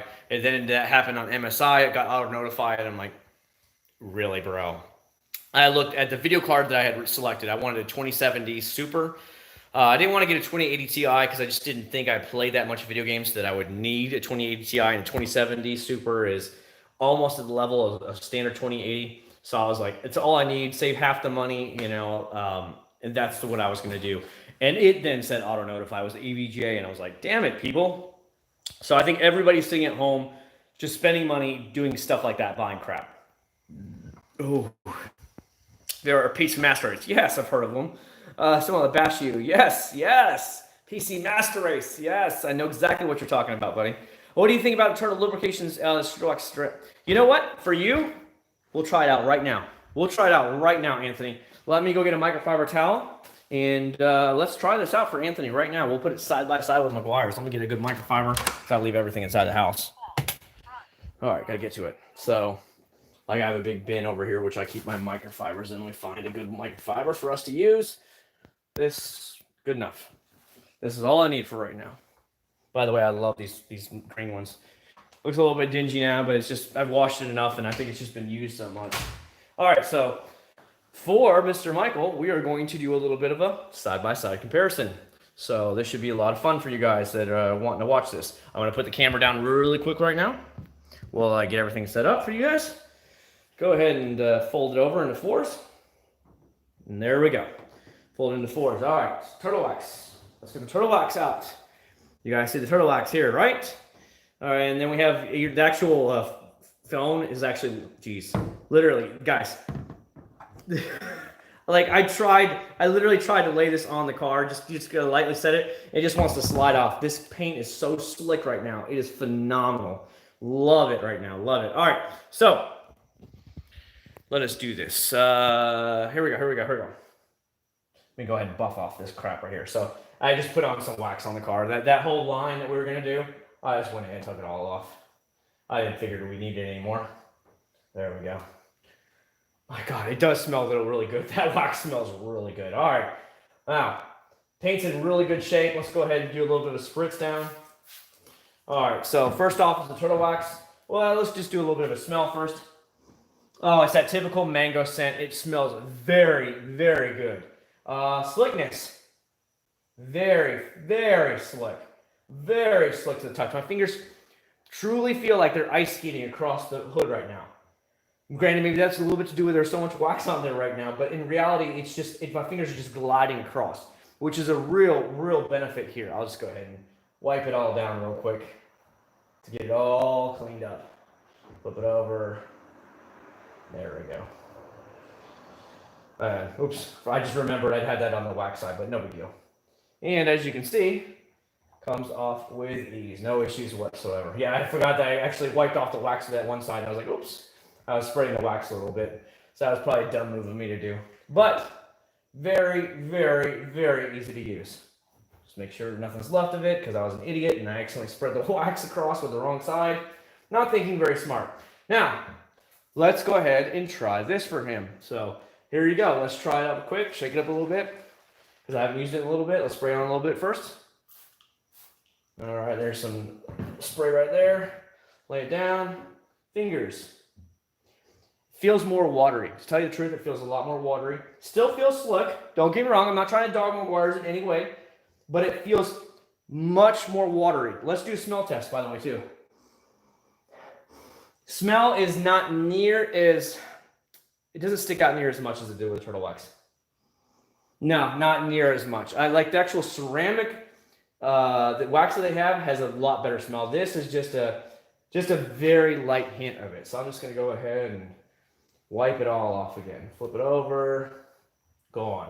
So head to head right now, I don't know, maybe it's just a mental thing in my head, but the turtle wax gives me more lubricity and a much, much better smell. whereas opposed to the Meguiar's, it does a fine job. Like I don't see any real issues with it whatsoever with just being used as a quick detailer, but it doesn't give me, just didn't feel like it felt much more watery. But I don't know how much more to explain it. It didn't feel like my fingers were really just gliding through it. You know what I mean by that? Hopefully that helps you guys out a little bit, but it didn't feel the same. Let me make sure. I keep spreading the damn wax. I'm an idiot that I put it on the back side of this, and now I have wax streaks. It looks really, really good. Don't get me wrong here, but that is my unscientific opinion. That if you want to feel more lubricity, you want to go with the turtle wax. If you want to go with better smell, turtle wax has a way better smell to it. The ceramic detailer from Meguiar's, it does fine. It acts like any other detailer. How's that sound? It does fine for what it's supposed to do. But if you're more worried about the lubricity and stuff, I just felt like my fingers were just really gliding through it. Like it was really on ice, where the Meguiar's felt like it was more just gliding across water when I was actually using it. So hopefully that helps you out a little bit, brother, with that thing. But that was a little bit of a fun comparison for you guys we get to do here on the live stream. Hopefully all you guys who are still here are not falling asleep yet, and you guys got to enjoy that little bit of a side-by-side as well. But you know, these are the things I enjoy doing on live stream. That's why I hope to get the webcam and stuff in here so I can put it in a good spot so that way you can see the garage, and we can actually show you this kind of stuff without me holding the camera the whole time. Microfiber towels. I actually have Griot's Garage microfiber towel cleaner, and that's what I actually use. So you can look it up. It's Griot's Garage microfiber towels cleaner, and it works really, really good. Oh yeah. I can still see one or two really deep scratches through here, but you know, without going crazy as hell out, it's not going to find any difference. That's like sports car owners bash other owners. You will have automatic. They will shame on you. Yeah, the funny thing is, like everybody, you'll get the non-car people that think they're car people, and they'll come up and say, "Oh, your GTR is an automatic." I would have gotten stick. It's so much faster, and you're like, you don't want to tell them they're a jackass because they have no idea what they're talking about. And you're like, yeah, the GTR doesn't come in stick, by the way, bro. And that thing can shift in like 1/10 of a second. So you can't shift as fast as that car can shift. So yeah, that's not going to work. Really? It doesn't come in stick shift? Oh, it should come in stick shift, bro. And you're like, it was meant to go fast as hell. And automatic with the transmission it has shifts way faster than any human can shift. So if you want to go damn fast, balls to the walls fast, you need to have the automatic transmission. So it is funny. I know exactly what you're talking about. In the 370Z community, it's the same thing. An automatic 370Z is actually faster than a stick shift Z. Everybody in the Z community knows it. Not by much, but true enthusiasts still only want the stick shift. And the stick shift usually holds its value a little bit better than the automatic does. But if you want true balls to the wall speed, then you would get the automatic. That would be if you wanted just that, just a little bit quicker. Blend wax. Blend wax, are you talking about? Yes, I have tried it on my motorcycle and stuff like that. He's talking about this product right here from Vonix. I've tried it on my motorcycle. I've tried it on some parts of the cars and stuff, but I've never made a true video for it. I do want to get around to it, but I am going to, I gotta have to do the rental car for this stuff. And all this drama that's going on in the world right now has just really bogged me down from being able to get things done like I thought I was going to. Try the Adams tire rubber cleaner. I don't think I have. Again, I'm not trying to talk down to Adams by any means. I just think they're overhyped. I think they're good products, but they're overhyped, and I just think they're not worth the price. And they have to pay for shipping and everything, and it'll be like, well, it was like $10 and $15 in shipping, and then on top of that, each bottle is $10 or $12, $13 a bottle, and I'm like, what? Now so I'm paying like $15-$16. I'm like, is there anything over the counter that's just as good or better? Even if it's just pretty damn close, I'd rather save the money. Kind of like Meguiar's Ultimate Wheel Cleaner, which is the one I personally use all the time. It's like $9, and it's a giant bottle, like 32-ounce bottle. $9. I don't have to pay for shipping. I go get it right down the street. It's just better for me, personally. I like that quick stuff. Wikiwachi, I think I've been there once as a kid. But I honestly, it's really, really hazy, okay? Because it was when I was very young. But that's as much as I know, buddy. I can't say that I've been there in the last 20 plus years. or 30 years, because I'm getting a little older now. Got a little couple gray hairs because I can't cut my hair right now. You can see I'm actually starting to comb it over now because the hair is so long. But yeah, it's been a long time. Do I watch any other detailing channels? No, I don't. Like lately, I've been watching a lot of. I watched a couple of flight videos today from YouTubers that have pilots videos. I watched car videos stuff today. I watched the Smithsonian Channel thing today, and then I watched some Netflix, and then I was like, you know what? I want to go and hang out with you guys for a little while tonight, and that's what I did. Favorite drying towel. I either use the Grio's Garage waffle weave towel or the Chemical Guys waffle weave towels. You can get either one of them on Amazon. The Chemical Guys one doesn't have the little hand pucks in it, and it costs around $9 a towel. So I have, I think, 3 or 4 of those bad boys, and they used to work really good. I have, like I said, once one's kind of saturated, I just whip out another one and I finish drying the car really fast, and it works out great. No issues whatsoever. What product would you recommend to restore black trim? So I have used everything from Mother's Back to Black, which lasts about 3 months. The same thing with McGuire's version of it, about 3 months before. Now 3 months is what I'm saying that is before I see any noticeable fading. Just the beginning of the noticeable fading again. Not all the way back to gray again, but any noticeable fading where I would come back now and say, okay, well, it's starting to fade a little bit, so for my thing, I'm going to go ahead and add another layer to it. That's what I meant by that. So I would say those are easy to get over the counter. A solid 3 months before you're going to have to worry. If it stays inside the garage, you'll probably be able to get away with it a lot longer. But out in this Florida heat in the summer, expect 3 months. Just ask this because it's COVID-19 has changed everything here besides the state park being closed. Yeah, everything's closed here. I can't take my son to the playgrounds or anything, and he was not happy about that. His school is shut down. It's sad because he hasn't learned anything. He was in 3-year-old kindergarten, and it really has really hurt us bad because now he's not learning anything like ABCs, numbers. He was getting all that stuff. He was really learning a lot. When he first went to school, I wouldn't say he was behind, but he wasn't as far as some of the other kids. He was also almost the youngest kid in his entire class. He's the smallest kid in his entire class except for one girl. He's by far the tiniest kid. He stumbles through his English when he talks to you. He doesn't speak very good. So we had noticed a huge pickup once he started going to school. Like things were getting better. You could understand him better. He could say the ABCs. He was knowing numbers, and it was a lot better. He was talking about friends at school and everything. And you're like, wow, this is good. This is really good for him. And then when that happened, it was like, you gotta be kidding me. Like I was in the middle of doing flight training. I would have been probably almost done my instrument training by now. So I have my next license addition up to my license, and now obviously I've done the online course for the knowledge side of it, but I haven't done any of the flying side of it. I haven't been flying that much. I haven't been flying in almost 2 months. It's bad. So I'm like, I gotta go flying again. I've got that urge to go flying, but I can't wake up in the morning. I've been staying up way too late because I don't have to get them up for school in the morning. So I stay up late and hang out and do whatever. And then before you know it, it's 11 o'clock noon. And I'm like, I don't want to go to the airport now. That is just too hot outside.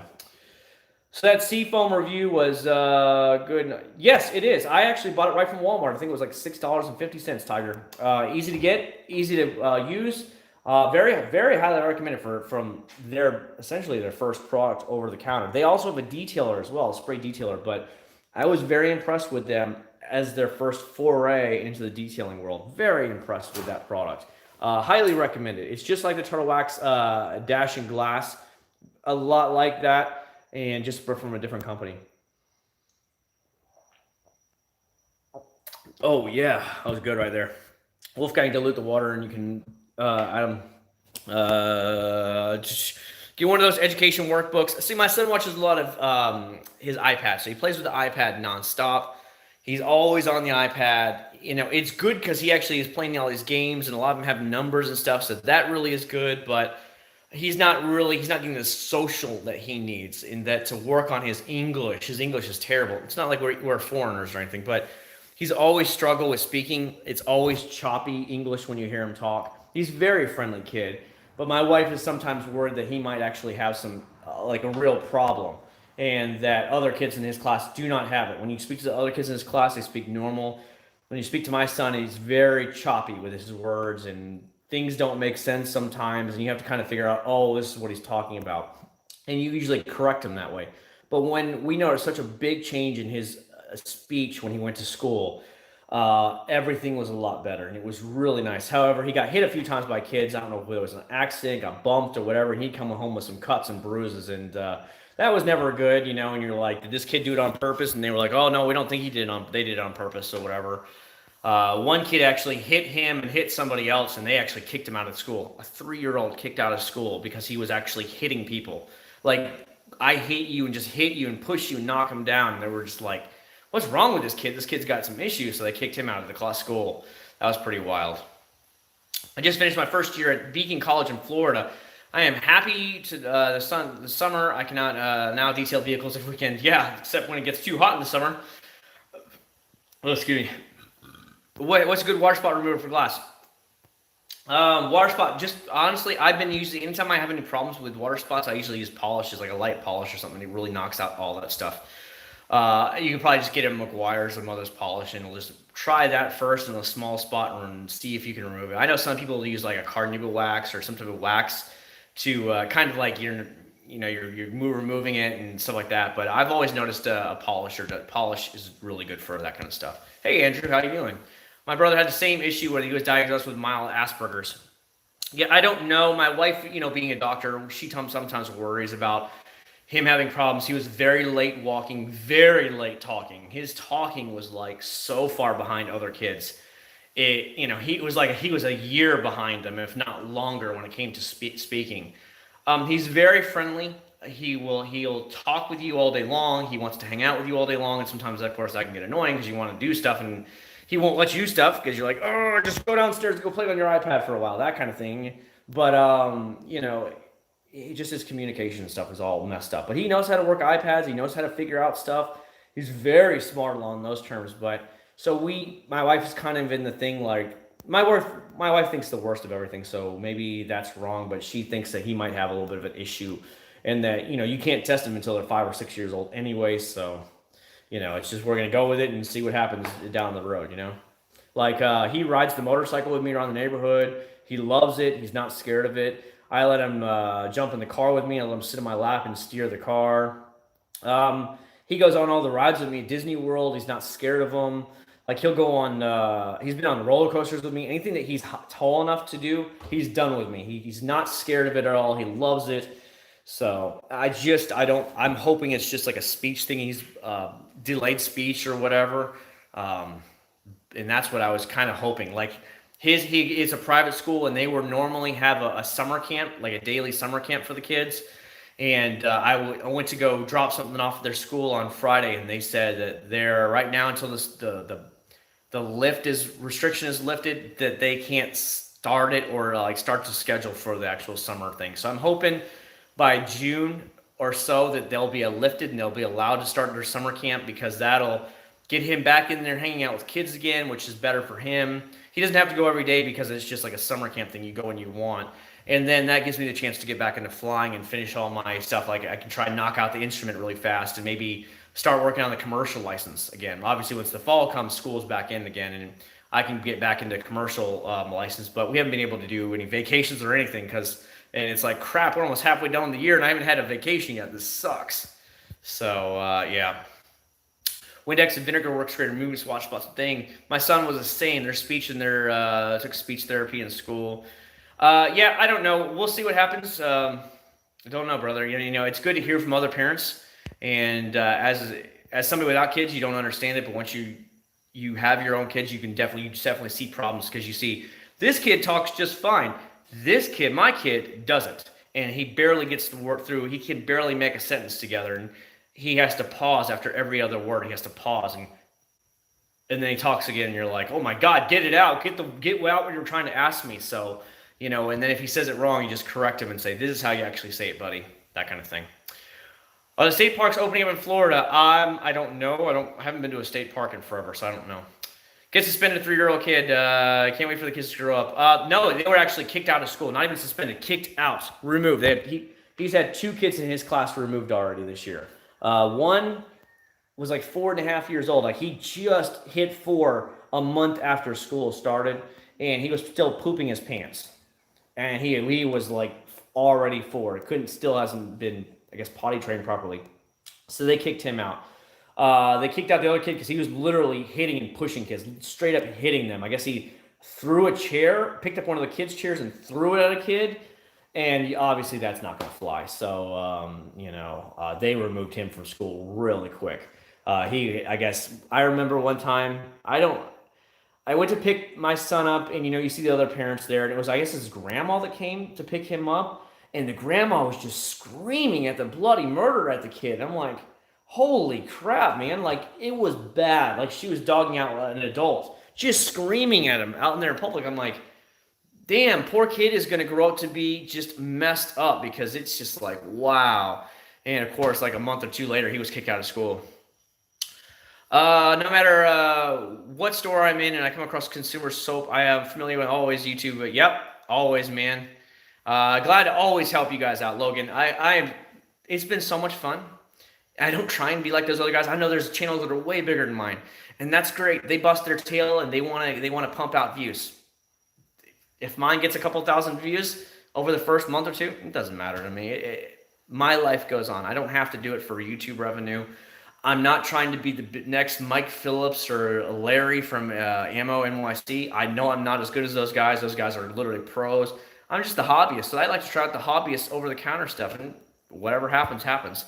That's the way I've seen it, and I've loved the ride so far. I have had so many doors open since I've started this YouTube channel. If I could tell you guys anything, if you have any passion or anything that you like to do a lot, put it up on YouTube. Start it. Even if you completely suck at it, start putting out videos. And I think you will start to see, you'll meet new people, new doors will open up for you. Maybe things you do, whether associations or companies you deal with, they'll start contacting you. Maybe if you're lucky and you're good enough. It's just, I've never been to Arizona. Well, I take that back. One time we drove across the Hoover Dam there, and we were in Arizona for like 2 seconds, that kind of thing, when we went to the Las Vegas. But I had never been to Arizona before until last fall. They paid for me, my whole family, to fly out there and put us up there. I get to drive all those fancy cars. I'm on TV now. I mean, me, a random Joe, is on TV, national TV. I have family members that I haven't seen in 20 years, and they're like, "Are you on TV? We saw a commercial." It's been one of the best things I can tell you. And that's why I tell everybody, if you have any dreams or any aspirations for anything, just go put a YouTube out there. Go try it. I always thought, hey, maybe I'll look into a motorcycle. I watched a lot of YouTube videos on motorcycles, a lot of motor vlogs, and I finally got myself motivated and said, you know what? I'm going to go down the street, register for motorcycle class to get my license, and I did. And then a month later, I went and bought my first motorcycle. Now I have 2 motorcycles, and I love it. If you find something that you're interested in, go out there and do it. I found out later on in life that you could be a pilot, a commercial airline pilot, and have glasses, and I was like, what? And then I learned that I was being lied to my whole life. Look at me. I went last year and started my license. I have my license now. Now I'm starting the next lesson, and I'm going to go buy a plane. I would have never thought that would happen 5 years ago, but I got interested, and I just did it. So I push every one of you all, if you're interested in anything in your life, just go do it. Maybe start a YouTube channel, whatever you want to do. I think it'll be better for you than you've ever noticed. And you're going to see a huge change in yourself. And I love it. I love what I'm getting to do. I love what I have become as I've changed myself, and I don't stay in the same thing that I was in forever. I love that. Yes, I still have the GTR. It's right there. I just backed it out of the garage for obvious reasons so I could stand here. But the GTR will be for sales as soon as this drama is over, so that way I can buy my first airplane. As a matter of fact, I might end up putting it up for sale here sooner than later. I have a couple people that asked about it because they want essentially a stock GTR, and besides the exhaust as a stock GTR, there's no engine mods on it. So I've had a lot of people that were actually asking about it. Wheel and rim. I use the Meguiar's Ultimate personally myself. I've used it 3 or 4 bottles now that I love it. It has the actual stuff where it gets the iron deposits, it turns red and all that stuff. It works really good. It's not that expensive at $9 for a big bottle of it at Walmart. I use it all the time. Highly recommend it over the counter. Oh, dude, my garage is filthy, bro. You have no idea. Literally, I just look at this. I'm out of room, so I just have to pile up stuff behind it. I mean, you guys don't see this, but I got gas cans back here for hurricane season and stuff. I got extra buckets full of products there. Chlorine, stuff like that, for cleaning. Obviously, I got my chairs and stuff. Got more, all that stuff. The whole corner right there is nothing but boxes of products the company has sent me. Then you go in their closet and it's full of boxes of products that the companies have sent me and that I have personally bought. Like I bet Chemical Guys I've spent $300 to $400 in Chemical Guys products, at least. And that's why I can firmly say their products are too hit or miss.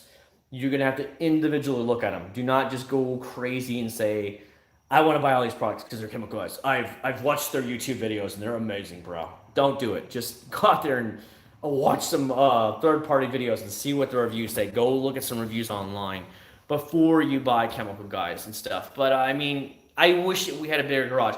I wish I had like shelves or like cabinets all the way around so I could put all that stuff away and keep it cleaned up. But there's no room in this house anymore. We're completely out of room in it, storage-wise, so I don't have anywhere to put anything. And I would love a 4-car garage, but I only have a 2-car garage. That's one of the things we were looking at last year on new homes. It had to have a 4-car garage, no ifs, ands, or buts. We were looking for a 4-car garage, so that way I could put all my cars away, put all the motorcycles away, have tons of storage to put all the products away. I'd love, like I said, hanging like cabinets would be great. I could put everything away, and that's what my game plan was. And then we just couldn't find a house that really clicked. Found a couple of badass homes, but nothing that really clicked. And I'm glad we didn't, because again, a couple months later is when I started my flight school, and that stuff, as you guys know, is not expensive. It cost me roughly $15,000 and change to get my private license. Now that's renting the planes, obviously paying for my instructor, paying for my fees. To sit down and take the written exam is $125. To bring the FAA instructor out, he charged $700 cash to bring him out to sit next to you for that 2 hours of time and sign off that you were certified to fly a plane on your own. I spent a lot. I bought an iPad. That was $500 to buy an iPad. I bought the backpack and everything, store everything in. Headset was almost $1,000 for the Bose noise canceling headset, So if we had bought another house last year, it would have been a little bit tight because we really just, I haven't had to run up any credit card debt doing this. I haven't had to take a student loan out. So it's been really nice. And it was a good thing we didn't buy a new house.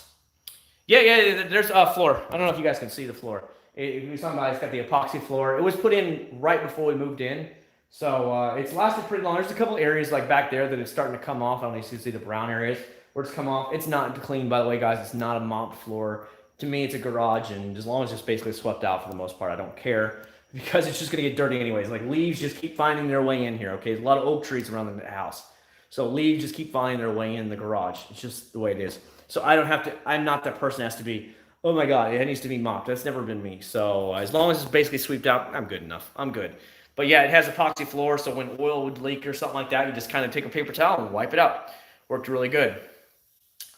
Aluminum boat, nothing is going to stop me. Don't let it stop you, buddy. What airline feature would you like to work for? Airlines, it really doesn't matter.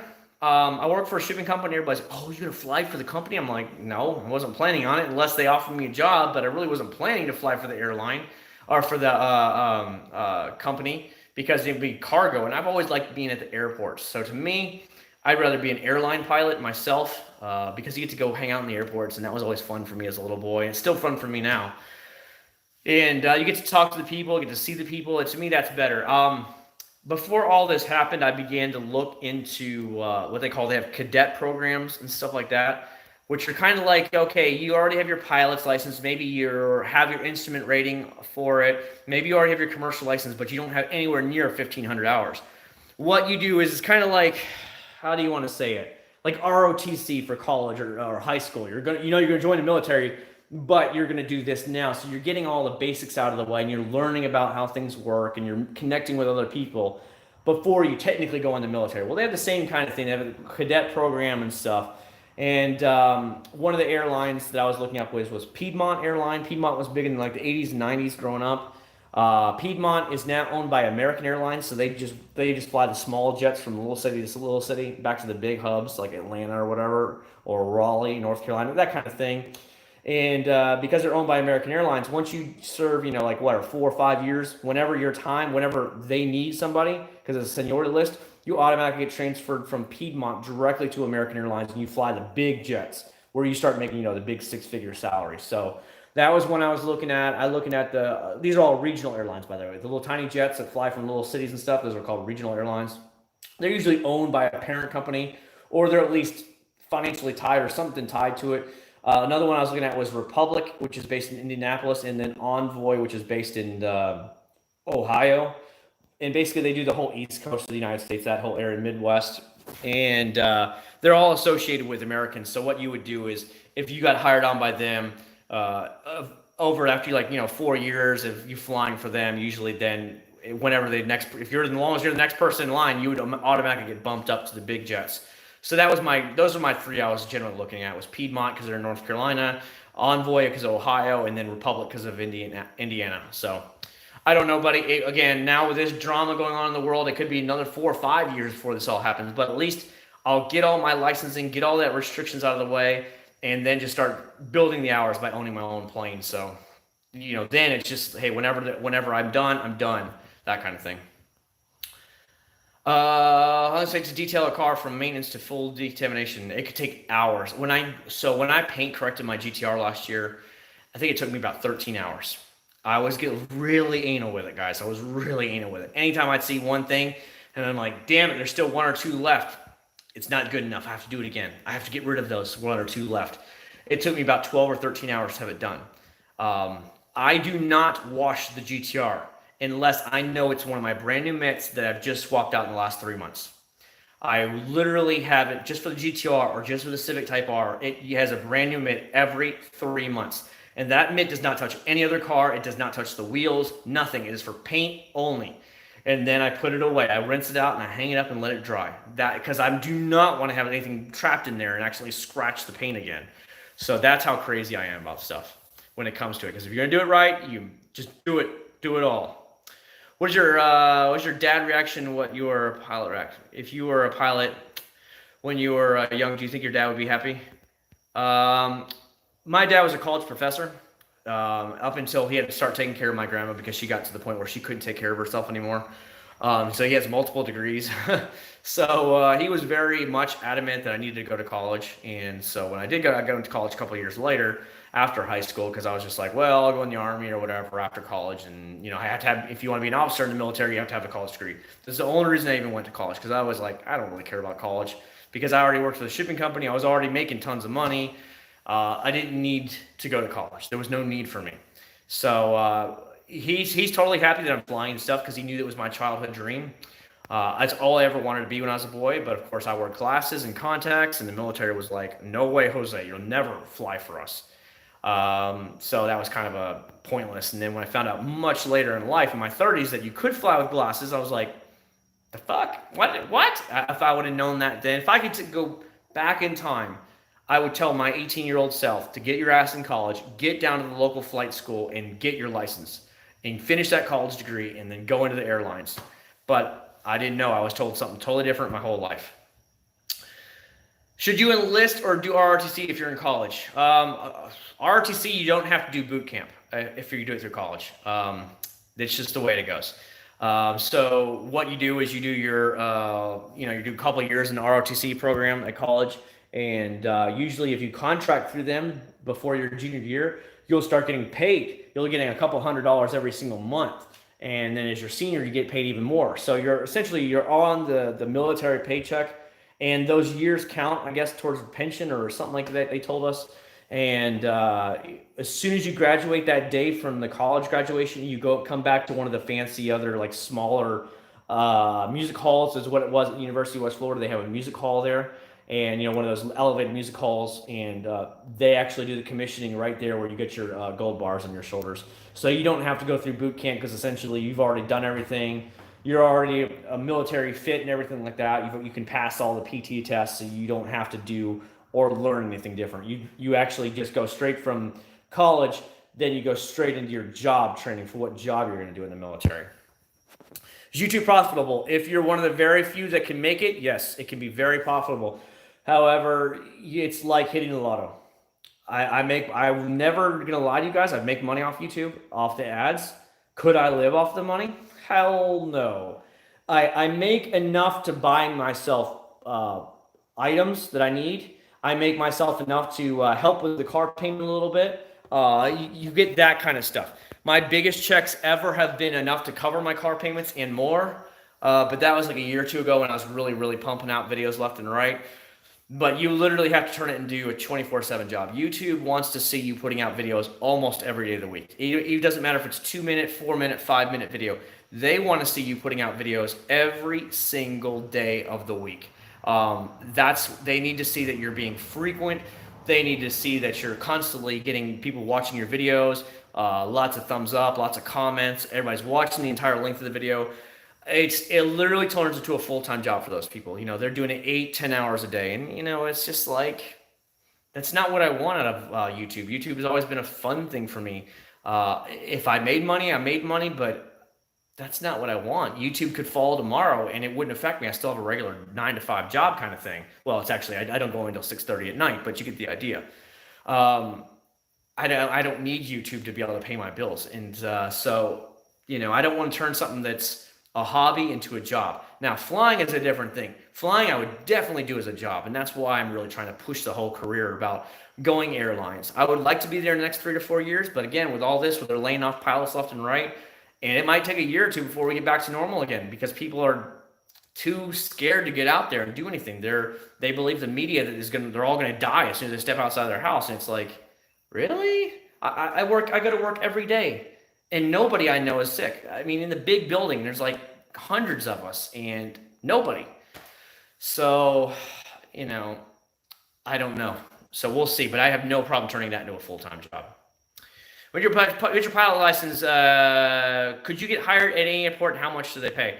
So the first license you get is your private pilot's license. So that means I can go up, I can take any one of you guys with me flying, but I can't do it for pay, okay? Now I can do it for, how does it want to do? Charity. There's a charitable way you can do it for charity or whatever, but you cannot get paid as a private pilot. You can't start getting paid until you have your commercial license. So after you do your instrument rating, so you can fly through the clouds, rainy days and stuff like that, then you get your commercial license. I was actually planning to get this summer, but now everything's pushed back, so it might be this fall before I get my commercial license. Then you can actually start working for pay, but because you only have 250 hours, you're never going to be, nobody's hiring you because they want to see, 500, they want to see 700 hours before they're going to start even considering hiring you. So then it's just a race to get up to your hours. So you got to figure out how you're going to get those 1,500 hours. Or cargo, I think they start around 500 or 700 hours they'll hire you at, and they'll train you at it. But commercial to carry passengers is 1,500. There's a law in the United States for it. So you could be a corporate pilot and fly, be a first officer of a corporate little jet, and you can do that. You can have like 700 hours, 800 hours all day long, but for a commercial airlines, the law in the United States is 1,500 hours. So that is just a race to get to the 1,500. If you really were a pilot, would it be really cool to fly? I've been in an Acc0rd79. So when I was a young boy, when I was a kid, my mom was a teacher. We were in Pensacola, Florida, home of the Blue Angels. Everybody knows them, right? Everybody knows by them now. One of the kids in her class, I think she was teaching 5-year-old kindergarten or first grade at the time. Her dad, the little kid's dad, was a Blue Angel pilot. So he found out I was into flying and stuff. I have all the Blue Angel stuff upstairs, by the way, all their signatures and all that stuff on the walls. Their dad invited us out, so I got to go to their offices. I got to meet all the Blue Angels in their offices. I got to go get in the Blue Angels planes. I got to get in the Acc0rd79, the big Fat Albert that they take along with him on all their flights. He was the pilot of that because he said he had a problem with his back, and he said ejection seats weren't for him. So he had his choice of flying the F-18s, Hornet, or flying the C-130, and he took the C-130 instead because he said he had a back injury when he was younger, and he said having to possibly eject with a back injury was a big no-no for him, so he ended up flying that. So I got to get in it. I have pictures of everything. If you guys ever want to see that stuff, I have full proof that I was there and I actually got in there. What I heard is he retired as base commander just in the last 10 years. I ran into the one son a couple years ago, and he was a hairdresser at a salon in the mall when I was in Pensacola, because I recognized the last name, and I'm like, was your dad in the military? And he goes, yeah. And I was like, okay. And was he by chance a Blue Angel? And he's like, Yes, he was. And I'm like, I thought so. I was like, I know your dad. And then he said, oh, you know my older brother. His older brother was, I guess, the one that my mom had in his class. So he's like, yep. But he's a hairdresser of all things. So it was really funny to see that your dad is like, was a base commander before he retired, in charge of the entire base, and you're a hairdresser. So that was really funny the way that kind of thing worked out. But I have, you guys ever want to see the pictures I have? I was like 11 years old. If they ask you to do air support, I would say, sorry, I need to kill the thing. Yeah, all the gunships are based right there in Hurlburt Airfield by Destin in Fort Walton Beach. That was like, I don't know, 45 minutes from when I lived in Pensacola. Can we see the Type R? It is dark right now, buddy. You can't see it. The Type R is back there. You can see the wheels, kind of. You can see the wheels. They're back there. So the Type R is outside, buddy. What kind of wash mitt? I either use Grillo's Garage wash mitts, or I just use the Walmart wash mitts, or the Auto Drive. Here, I'll show you the ones I use right now. I got a brand new one the other day. I haven't even taken it out of the packaging yet. But I buy these once every couple months. About every 3 months, I get another one. Hold on. Here. Look, this one is from, gosh, stupid bugs are everywhere right now. This one is from, what is this? Autocraft. So you see it? It's still in the packaging. I haven't even taken it out yet. I bought this from Advanced Auto Parts for like $4 or $5. I buy them about every 3 months. I buy maybe a couple of them. And then when about 3 months comes up or 4 months comes up, I just switch it out and I go from there. Like here's one of my old ones right here. So see, it's the same brand. It's one of the old ones right here. It's just that, I won't use it on my GTR anymore or the Civic Type R because those paints are in like immaculate shape. So I won't use it. But the other cars, the motorcycle and stuff, I don't care. We're also crazy right now. The government released a video UFO. Nobody cares. That video footage is really old, though. We were talking about that earlier. That footage was actually a lot older. You need to make a trip out to USS Alabama. I have been there before as well, Julian. If you would like to see those pictures, please stay tuned in the things. But no, seriously, I've been there before as well. When I went there, because I lived in Pensacola for all those years, the USS Drum, the submarine, was actually in the water. Now, because it had so many leaking problems, that they took it out and it's like a concrete foundation now, so it sits up out of the water. But in the 90s and the 80s and before, it was actually in the water the whole time. So I remember that. Shout out from New York City. Super late to the party. Not a problem, buddy. We're having fun. We're just talking about whatever you guys want to talk about. Old microfiber towels. I have tons of towels, brother. I just buy crap loads of them. I have probably about 30 or 40 now from Chemical Guys. Anytime like Amazon has a deal on some of those ones, maybe it's like 12 for $12, I pick them up immediately. Usually they charge like $18, but once in a while you'll catch them for like 12 or $13. That's when I'll buy like 2 packs of those bad boys.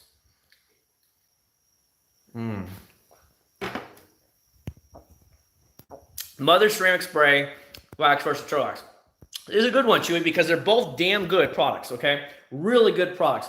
The difference is, for me, with the Mothers, you're going to have a little bit of a byproduct. It looks like a little bit of micro sand, if you want to call it that, on the edge of where the area you're working, okay? Where Turtle Wax will not give that to you. And if you guys want, we can try that right now, okay? How's that sound? Let's do a little bit of a cleaning here. Let's use some more detailer here. And here, let's just go ahead and we'll work on it. Just get a little bit of that stuff off there. Because it's got a little bit of dust. Obviously, I don't drive the car or anything like that because it's not my car. But I'm trying to keep this car like just, God.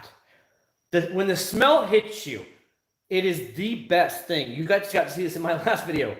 I sprayed it and I'm here talking and it completely shuts me up because the smell is just that good on the Turtle Wax. It is so stinking sweet of a smell. I absolutely love it. It's just, oh my God. It's so good. It literally is just so good. The Meguiar's just doesn't have the smell to compete with it. Not even close. It's just that good. It shocked me how like I was just talking and then out of nowhere it hit me and I'm like, oh, it smells so good. Let me get the rest of this crap out of there. Because I keep doing it. I need to go get a new microfiber towel. I used this earlier, guys, on using it for wax, and I kind of like spread the wax accidentally.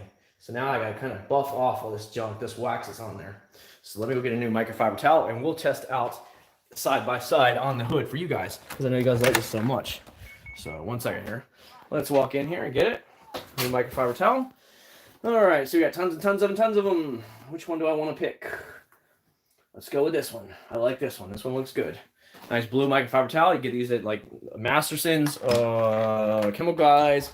A couple other companies sell these, but I love these. These blue like silk edge ones are really, really nice. I'll use them all the time. So yes, I need to stop using that green one because the green one actually has wax on it like an idiot, like I was doing. Let me set the camera down real quick so you guys can see what I'm doing.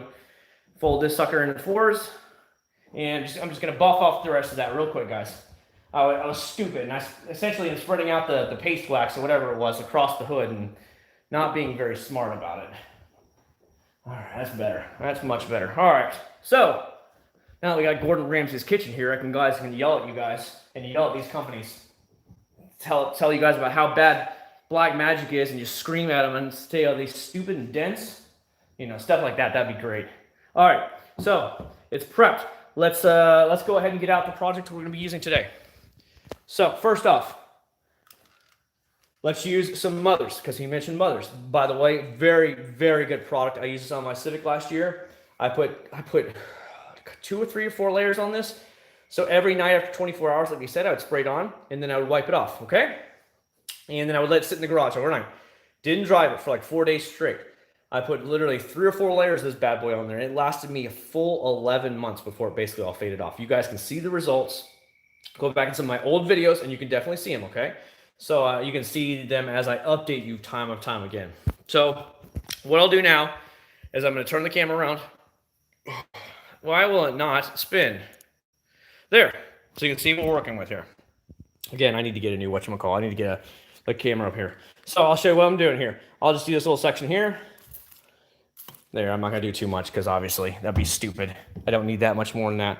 So what's going to go on here is I'll do a little bit of smell test for you guys here. Yuck, it stinks. It smells just like a real straight up chemicals. That's all it smells like here. Applying it, you can see it a little bit streaky. You can see how that is. It's probably because I applied way too much in this little area at a time. But that's not a big deal. As you see, it's all coming off or all that thing. No big deal. And that's it. Really, really easy on, easy off, okay? What you will begin to see is on the sides what look like little pieces of sand on the sides, okay? It's a really weird byproduct that this product has. I don't know why it does it. It's just a very strange byproduct that on the edge of where the panels that you're working will look like little pieces of sand through it. I don't know why it does that. It's just the technology, I guess, that they're using. And it just does that. It's got to be the SiO2 or whatever that they're using in the CMX. Don't get me wrong. It's easy to remove that stuff, as you saw, but it's just something you're going to have to worry about. But this stuff is damn good, okay? It's freaking stellar. Let me get out the new turtle wax. Here's new turtle wax stuff. This is what he was asking about. Shake it up because I haven't used it in a while. Do a little bit of spray here and a little bit of spray there. Nothing crazy because I'm only doing a small panel. I'll do a smell test here. It has that amazing mango smell to it. I'm telling you, where the mothers smelled straight chemical. It was not a nice, pleasant smell to it. Straight chemical. Turtle wax, on the other hand, no issues whatsoever. So I'm just going to do the same thing. Just going to kind of spread it out. Is it streaky? No. Look at it. It just fades away. So it doesn't have the same streaky effect that the actual mothers had. Not like mothers was hard to remove, mind you. Oh, God, these stupid bugs, man. As soon as I move a bug, look, that was a bug right there. I don't know if you can see that. Literally, that was a bug I just killed. And now it's bug guts are on the car. They just keep landing on the car because the garage door is wide open. But it just goes on, goes out. It does not have any byproduct effect to it. Like I'm trying to look at the edge, the area where I went through. It doesn't have it. So, damn it, these stupid bugs are everywhere. They're literally falling all over the cars. So I'll spin the camera around for you guys. There we go. So what I'm saying here is, I love the mothers. I genuinely love it. I think they did really damn good. And I've personally tried it on my own vehicles, and it's lasted for months on end. But it doesn't, it gives you that little bit of a byproduct that's just really, really weird that you never, ever, ever get with the turtle wax. And the turtle wax actually smells good where the chemical, sorry, not the chemical guys, Jesus. The mothers has a really nasty chemical smell to it when you bury your nose in there. Not like I expect you to go bury your nose in this product, but you get the idea. It's just like when you smell it, it's not that really good. So that's what I wanted to show you guys. But side by side, there's no difference whatsoever. Both go on super easy. Just takes a little bit of spritz here and there, and you're done. I can't believe this bug's landed on me. That really makes me mad because this part was looking gorgeous. But in the end, the results are the same. It looks really good. Longevity-wise, they're about neck and neck longevity-wise. If you put two, like Turtle Wax recommends 2 layers. They said let it sit there for 24 hours and then put a second layer on. Well, Mother says the same thing. Let it sit for 24 hours and you can put multiple layers on. So every 24 hours, slap another layer on. It actually says it right on the back. So now it's just going to be up to you what you guys want. I felt like the Mother's went on a little bit thicker. Maybe I concentrated it too much, but in reality, it still came off very easy. But you will get a little bit of that. Looks like sand. Little pieces of sand on the edge of the area. Again, I don't know. It's not like it's hard to come off. You just kind of blow on it and it falls off. But just go in knowing that you're going to expect that. So hopefully that helps you out there, man. And hopefully you guys enjoy that little bit of a side-by-side demonstration, real life stuff. Smelling products is always good for you, Cody. It's always good for you. 2020 Shelby. I am not an American car fan, so it doesn't matter one way or another for me. I've never been a fan of them. It's cool. Gunner, mate, or a pilot. I would be a pilot all day long. Sorry, I'm going to catch up on everybody's questions real quick. Aside from Guire's Endurance Gel, what other gels would you recommend? Guerrero's Garage is a damn good gel. Damn good gel there. It comes in a blue bottle. I'll see if I can find it really quick for you since you're on that topic. Do you ever burp loud?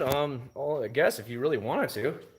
Gosh, stupid thing. The Guerrero's Garage. Here it is, right here. I got it. This stuff. The Black Shine Gel. You can see it. Works really, really good. I think it smells pretty good too. Let's pop it open. Yes, it smells excellent. Excellent. It's like a nice berry smell to it. Or a grape smell. It's really, really good smell. Oh yeah, that's on my hands now. It's great. How many layers of wax do you put on that van?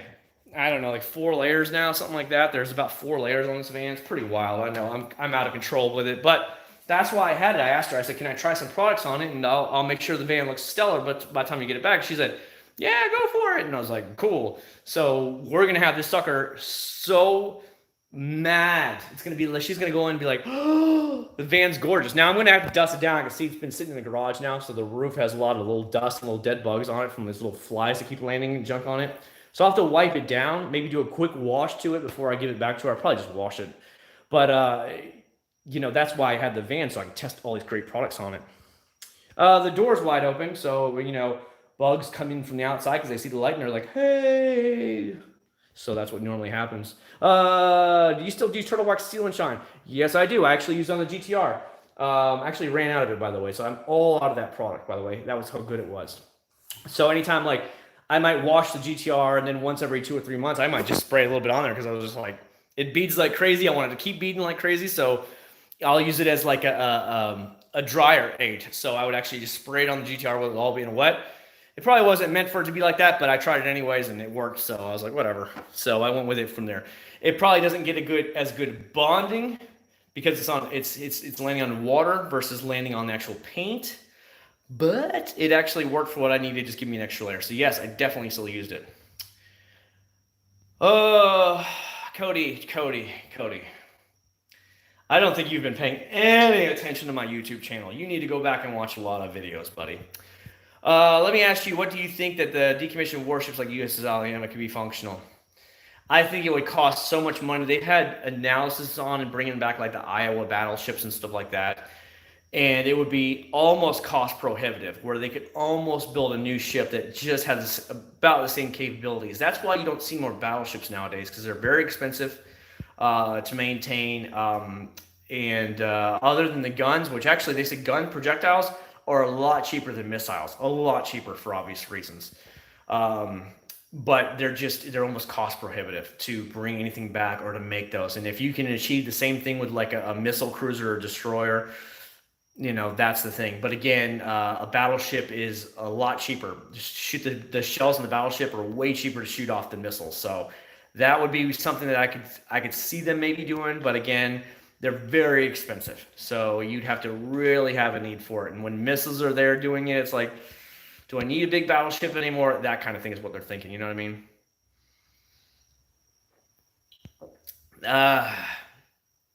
She's in Chicago, Cody. God, man, you gotta watch these videos, bro.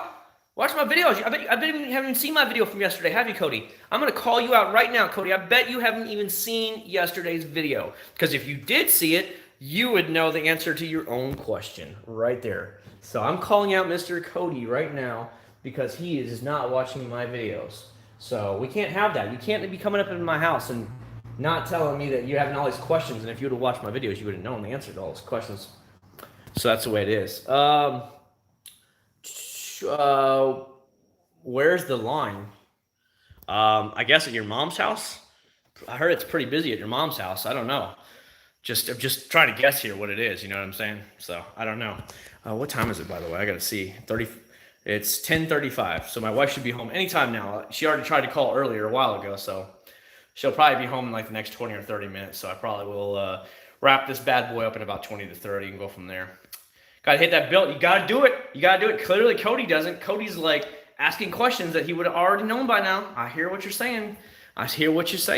But yeah, we've had a good time tonight so far. We've been trying all kinds of products on the car, all the vans. It's been a good time. I've enjoyed it. It's been nice having a little test vehicle for you to try stuff. But again, with me having to give the van back, that's not a big deal. But what is what there? Oh my God, Cody, if you were on earlier, Cody, you'd know why my son's not on here. Come on, Cody, you're killing me tonight. Jeez. McGuire's 3-in-1 wax. The 3-in-1 wax, I used it. If you guys got to see my older video from sometime last year, I used it on my friend's 370. He since got rid of the 370. Very easy to apply, very easy to remove. It reminded me a lot of McGuire's Ultimate Wax. It was fine. It did good. He said it was just beating like crazy for a long time. But then again, he sold it so he could buy a pickup truck. I don't know why, but why you would sell a 370Z to go buy a pickup truck, but that's what he did. He bought himself like a GMC Canyon or something like that. But whatever he wants to do in life. But very easy to apply. It reminded me a lot of McGuire's Ultimate Wax. So I don't know. That's the way it goes. I wonder what cocaine smells like. You just got to go try some. If you go out there and try some, please let us know what it smells like, okay? Mountain Dew. What car freshener do you use? I'll be real with you. I don't use a lot of car fresheners. I'll use them once in a while, but very rare do I use them because most car fresheners don't last that long, and I don't know. I just leave it the way it is. You know what I mean? I'm just like, whatever. When I hop in, I'm like, yeah, whatever, and I go. As long as the car doesn't stink or anything like that, is the way it is. Now, it's funny, I still have the JDM scent from Chemical Ice upstairs by my computer. My son loves for me to spray that because he goes, every time I spray it, it's the funniest thing in the world. So he's like, ooh, spray. So I'll spray it for him, and he just loves to smell it. It's pretty funny. I used it by hand and was upset it didn't remove the water spots, but the beating was good. I think you're going to have to use probably a polisher and a true polish in order to get rid of your water spots. If you're really worried about that, Logan, get a good polishing pad or something like that and just go to town. It really, they come off pretty easy, but you will have to put in a little bit of work to it. Just to let you know that, buddy. But, it should be easy for you to get. Hey, Cody, why don't you come on over and find out? Come on, Cody, come on over here and hang out, and you can smell my neck, and you can find out what kind of cologne I have. That'll be fun for you. So, yeah. I don't know, man. I've been having fun testing all these products tonight. It's like this van is going to be like waxed out of its mind. It's going to be so crazy how much wax is on this van. It's just out of control. So this sucker better bead and bead and bead and bead for months on end. I want her to be so blown away that she says, you know what, Chad? Take my Mercedes. I got to go back to Illinois for a couple weeks, and you can have my Mercedes for a couple weeks and just play around with it. So I think that's what I would like her to see. And because she hangs out with most of the old people in the neighborhood, she plays golf with all these people, that maybe she'll talk it up and maybe they'll say, hey, you can have it. And I told her, I said, I would have given her back to her a long time ago, but I just wanted her to have it in like mint condition and as best shape as it could. And I didn't want to just leave it out there. I said, but if you need it, I'll bring it back there so your friends can use it or whatever. And she's like, no, you can keep the van. So she's like, I was just worried about it, make sure it was okay. I'm like, yeah, it's just sitting here. And I showed her the video. I said, and then I showed her I showed her a water test on it. And I was like, your van is sparkling. It's ready to go. I saw the Micah flies, and it was a nice video seeing him fly a helicopter. Yeah, I watch him all the time because Micah is the head editor of Kelly Blue Book. So again, that's one of those YouTube channels that I watch. Is Kelly Blue Book, is all the car reviews, and he's a helicopter pilot. If you guys didn't know, it's a channel called Micah Flies. And because obviously everything's shut down right now and he can't even do car reviews properly or anything like that, that he's taking his personal helicopter and flying it all over LA. And he actually takes requests. So if you go onto his channel and say, hey, would you fly over this or whatever, he'll actually try and get it to you in one of the future videos. It's been really cool. So if anybody was interested in seeing what LA looks like via a helicopter or something, go over there and check out a channel called Micah Flies. It's actually really cool to watch. And but yeah, he's the head editor of Kelly Blue Book, so he reviews cars and stuff, and he's a big car guy. So it's really cool that he also has a helicopter and he has his license, and he's just been doing this. He'll go over a bunch of stuff, write down a bunch of things. He said, well, if I go this way, I can hit all of those things at one time, essentially. So he'll fly over all these different points along the way in that certain direction and try and knock out a bunch of requests at the same time. So it's actually been really cool to see that.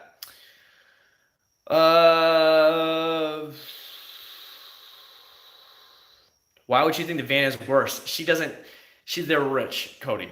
Don't think you understand this. They literally built a $3 million house down the road in just outside of Kissimmee in a new area called Reunion, Florida.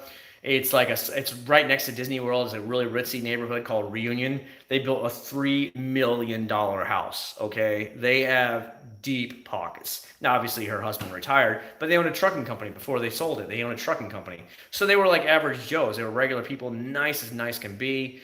And so yeah, she'll definitely sees it. She was just thinking, she's like, I haven't heard from you in forever. I say, ma'am, I'm keeping it right next to my car. It hasn't left the garage. I haven't taken it anywhere other than just pulling it out to make videos and record and stuff. I said, I've never driven it. And I told you, I said, I'd take care of it just like it was my car. I said, that's all I've done. So that's what I've been doing with it.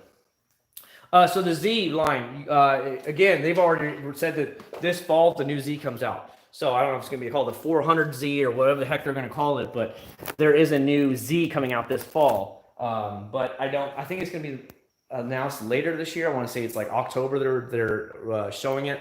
So that should be a lot of fun to see the new Z come out. And Nissan did admit that they are bringing out a new GTR, but I don't know when that's going to be either. But I'd expect the new GTR to be around the 600 and something horsepower range. Because the current one is, I think it's 565 for a current one. Mine has 545. So I would expect a brand new GTR to be around 600 horsepower. But as you know, if you guys follow cars, you would know Nissan has been having a lot of financial problems. Lots and lots of financial problems. They're trying to really correct it and really try and fix it. I mean, they had that one Ghostin guy or whatever from Renault, the French guy that snuck himself out in a violin case or whatever. It's been crazy, because they said he was stealing money from the company and all this stuff, and they're trying to, bring him back to Japan and everything. He snuck out in like a big violin case or whatever. It was crazy. Had the story that went on. So now they actually have Japanese leadership in it, and they're trying to turn the company around. So they made the new what is it called? The new Sentra. The new Sentra looks really good, and they trying to basically bring their line back because Nissan's pretty much been sucking. As a matter of fact, like the Nissan Frontier has been the same damn truck for like the last 12 or 13 years. Hasn't had a facelift or anything. So they're saying next year it's going to have an all new Nissan Frontier. So they are slowly updating their line. I mean, the Z is essentially a 10-year-old car, 11-year-old car. The GTR is essentially an 11-year-old car. They're so out of touch with reality on cars, and so I hope it changes for them. I hope they don't go bankrupt. I can't wait to see people rice out the new Z. Oh God, no. The thing is, with newer cars, usually ricers can't afford them. Ricers are the kids that can afford a $5,000 to $10,000 car.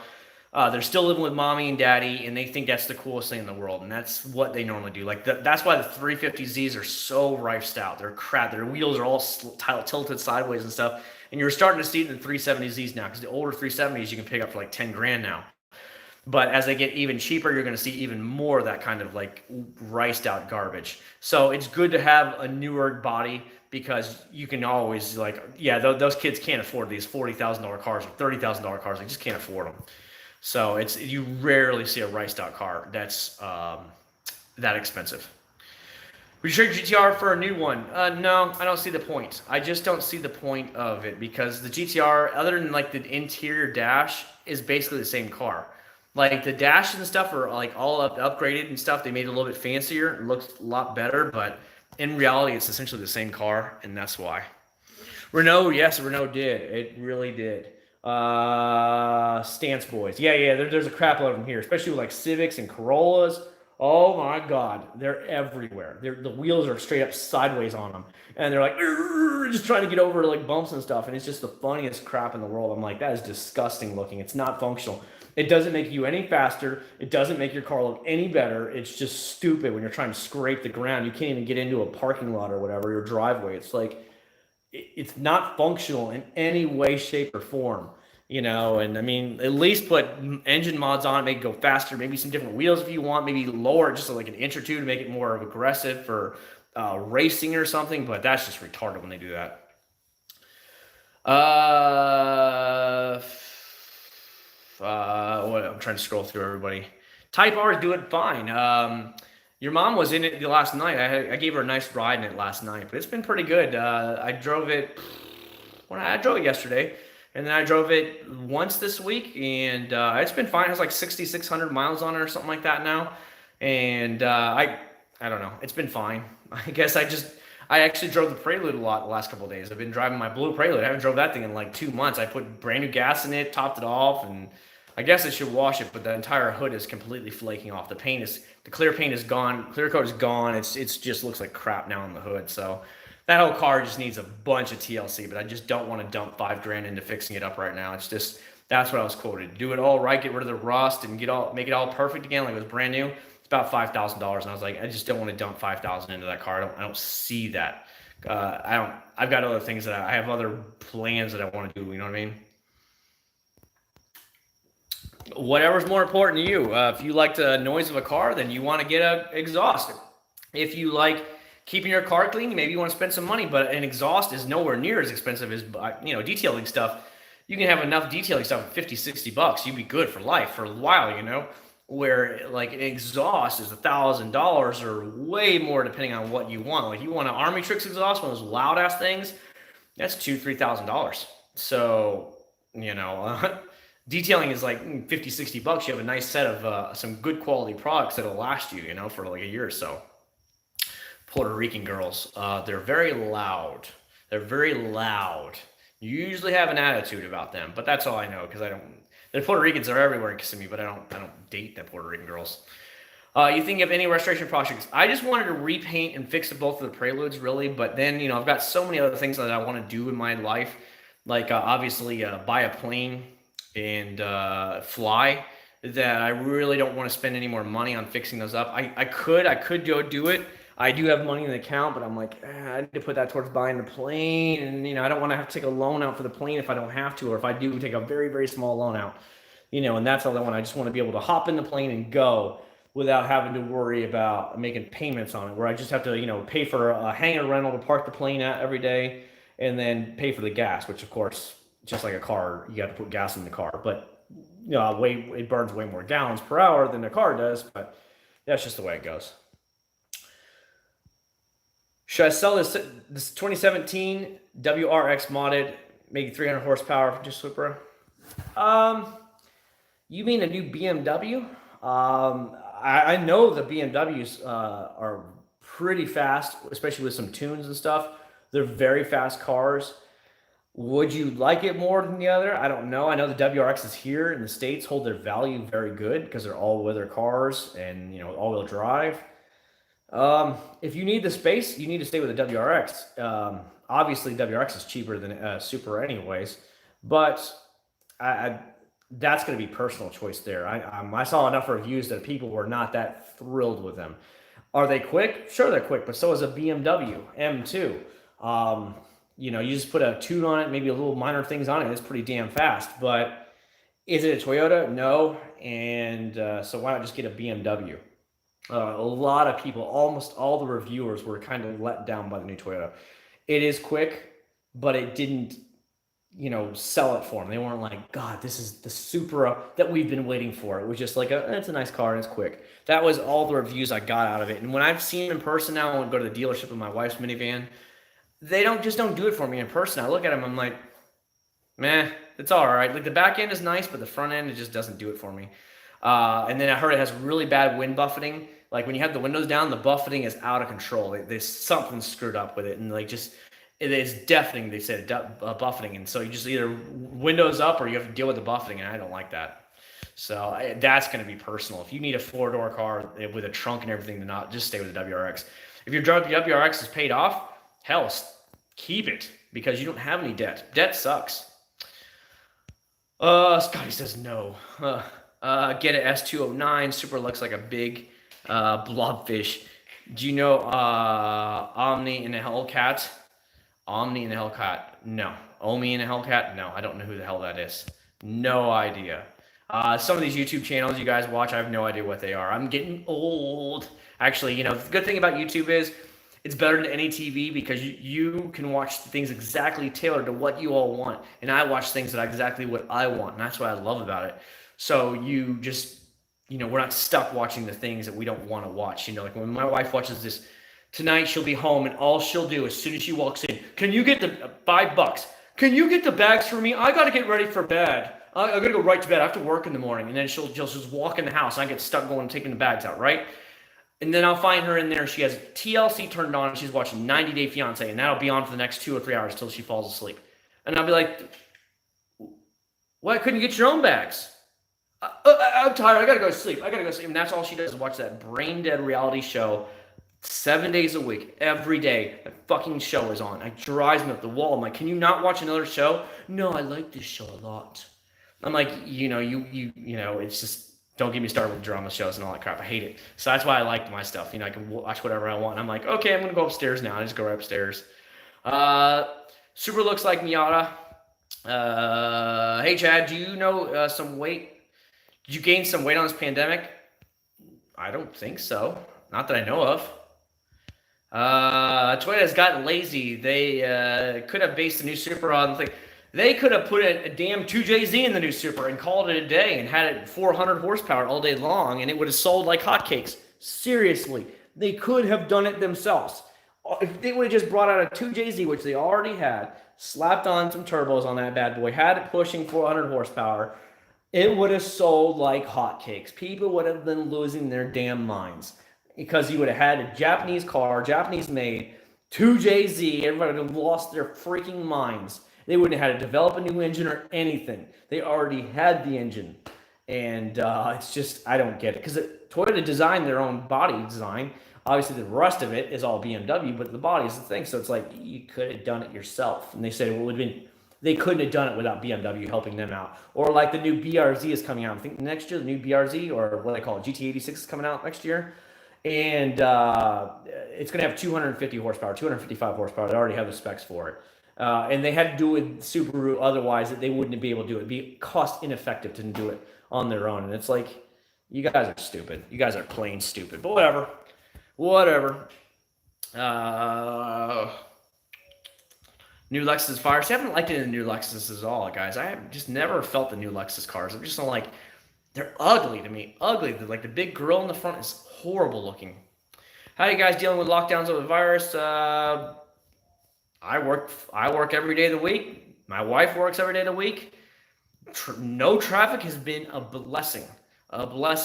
Everything in Florida is starting to open back up again. It's supposed to be at like 25% like restaurant capacity. Starting tomorrow, hair salons open back up again here in Florida. So I can finally cut my hair because I'm actually having to comb it over now. It's crazy. So that'll be nice to have hair salons open again. I went and sat down in a wing restaurant the other day. I was like, finally, I can go sit down again. So I went and sat down and had some food again in the restaurant. That was really good. What else happened? It's just like Florida is, I hear people screaming down the street, like little kids screaming, by the way. But Florida is not like New York where things are like, people are living on top of each other. So it's like no big deal here. For me, I just see that it's like, whatever. But it's funny, well, they want you to social distance, but they'll make you line up outside of Walmart until there's enough people outdoors so you can go in. It's the stupidest shit in the world. It's the dumbest stuff in the world. But don't get me started on that drama either. Even Home Depot was starting to do that. And I was like, oh, I'm not going to Home Depot then, bitch. So that has been pretty funny. Long time. Have you ever sold, gotten better than if you would have, it would have sold better than the Ford GT was badass looking, but way too expensive. That's what I'm saying about Toyota. Yeah, I know. I think Toyota is just getting to the point where I feel like Honda was bad in the 2000s. Honda just turned to crap. Their quality of their cars went way downhill in the 90s. Their looks, they didn't even try anymore on looks of the cars. They just went, it's the Honda. They're going to buy it no matter what I put out there, bitches. So make everything as cheap as you can. It doesn't matter. It can be ugly as hell. They're still going to buy it. It's a Honda. And they got ripped. Like if you get in an early or mid 2000s Honda, you're going to get in there and be like, this is worse than a Hyundai or Kia. It's just plasticky, cheap, and you're like, ugh. Where, Hyundais have gotten so good. If you look at the new Genesis coming out, the G80 is gorgeous. The G90 is amazing. They're so nice inside. If you've gotten any inside any of the newer Genesis cars, I think Toyota's at the same point where, like, screw it. I'll put a Toyota badge on. It's just going to sell it. If it's a Toyota Corolla, it's going to sell 50 million of them. And that they don't even give a crap anymore. So I don't know. I think that was their biggest thing. They're like, well, if I'm going to have to spend more money, then why? If I can let Subaru take half the cost or BMW take half the cost. I think that's generally what they're doing now. I'm not a big BMW fan either. BMW fan is, I'm sure that they're nice cars, but they don't do it for me. And to me, it's like buying an Apple. You're buying a name. You're not buying a quality car. You're buying a name. It's a BMW. I'm an asshole. Like, okay. Your car is going to be broke down in a couple of years, and my Honda will still be rolling down the road in 20 years from now. No issues. I just never understood the thing. And there's a point where I can't spend too much money on a car. I know that sounds really stupid because I'm on the GTR, but at the same time, I bought the GTR used for $64,000, and brand new they're $100,000. So I bought it at a huge discount. Well, you know what I mean by that. And but I just can't see myself rolling in. Well, it's a BMW. I have to have it. It's 55 or 65,000. I'll pay 75,000. How's that sound? I just can't do that. And then 2 years later, it's worth $30,000. I can't do that with a Japanese cars. The resale value is just so high. The reliability is there, and that's what I look for on cars. And if it has some sexy looks to it, well then more plus. But generally, I look for cars that are going to last a long time and have good resale value, and then I don't have to worry about breaking down. The TL Type S is a timeless design. Line up to vote. Yeah, I voted during the primaries and stuff like that. I did the primaries, but it was no big deal. It was just like, walk in, walk out. I was done in like 5 minutes. Have you ever done reviews on ammo or Adams polishes? A few Adams products way back in the day, but nothing recently in the last probably like 2 years. You recommend other new Turtle Wax ceramic things? Yes, all of them, buddy. I don't like their car wash. Their car wash here. Now, don't get me wrong. I used almost the whole thing. There's barely anything in here, but it's not my favorite car wash. So other than this, great for when the car is wet. Just throw it on a quick layer of wax. One of the best spray waxes I have ever used. Ever. What else is there? The detailer. The detailer, you guys just saw it. Well, you might not have seen it. You might have just got on. But I did a side-by-side test with the detailer over here. Very slick. Smells very good. Obviously, I'm a big smell fanatic. But it was really good for what it was. And it's a 32-ounce bottle. So that's a win-win there. And I haven't tried their polish. I'll be honest with you guys. I haven't tried the polish.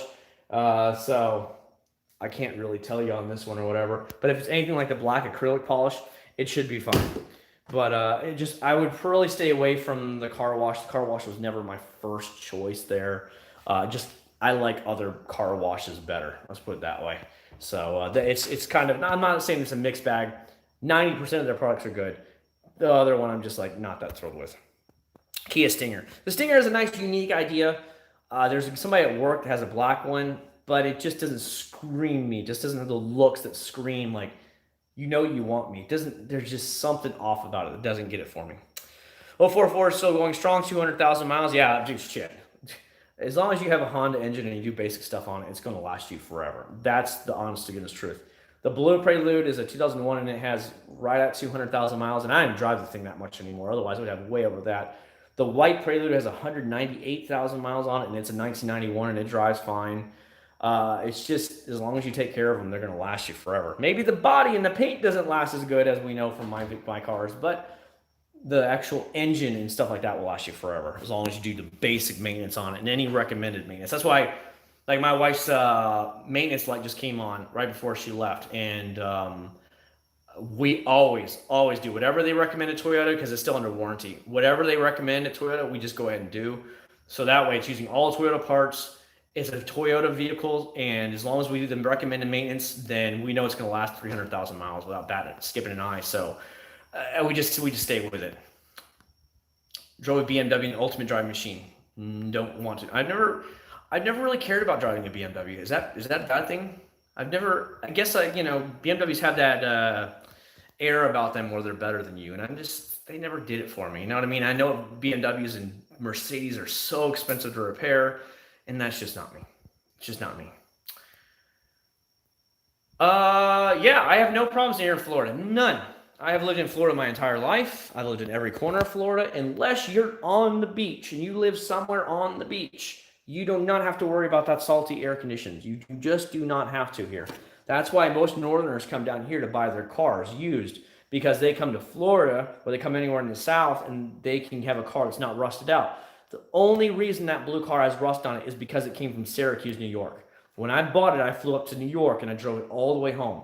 But at the time, there was no warning signs that it would have any rust. It was perfect condition. That paint was perfect. However, as the years went on, this paint started bubbling, and I found out that all Hondas have had problems during the 90s in those rear wheel arches. All of them did. And if you didn't have a car from the South that didn't have to worry about the snow, you were going to have the whole back area eaten away by the rust. And sadly, mine had it. It already had years of living up there, first 5 years of its life in upstate New York, where the snow was ridiculous. And but as a person from Florida, we looked at it and there was no issues with it whatsoever. But it had already taken its toll, and we just didn't know it. It already began, but it was all up underneath the fender well and stuff like that. What do you say? I can't over the fact that people rather spray sealants. Spray, it just makes things a lot easier. That is going to come to a personal thing. There's nothing wrong with it. You know, you might like big girls. I might like skinny girls, you know, and it's just how you want to do it. Now, I have personally seen that hand applied products tend to last a little longer.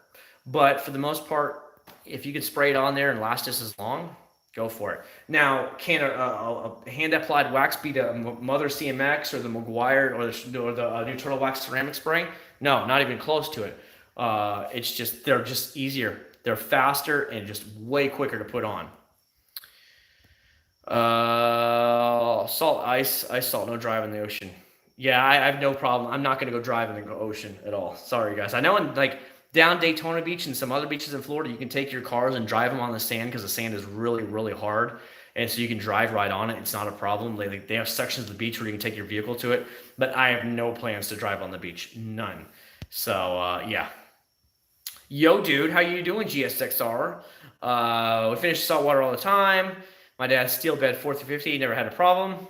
I don't know. And again, I don't go fishing or anything like that. You're right about location. I'm within 700 feet of the ocean here in St. Augustine. Yeah, no, I'm not. I'm in literally dead center of the state in Kissimmee. So Kissimmee, for anybody who doesn't know, is literally the southern suburbs of Orlando, if you want to think of it like that. So we live on the south side of Orlando. But it's its own town, and it's actually in a whole different county than Orlando is. So everybody's like, oh, so we're in dead center of the state. Like, we live literally right on a lake here, a big freshwater lake. The other side of my neighborhood does, anyways. Not me, because I'm not rich. The really giant houses are on that side of the neighborhood.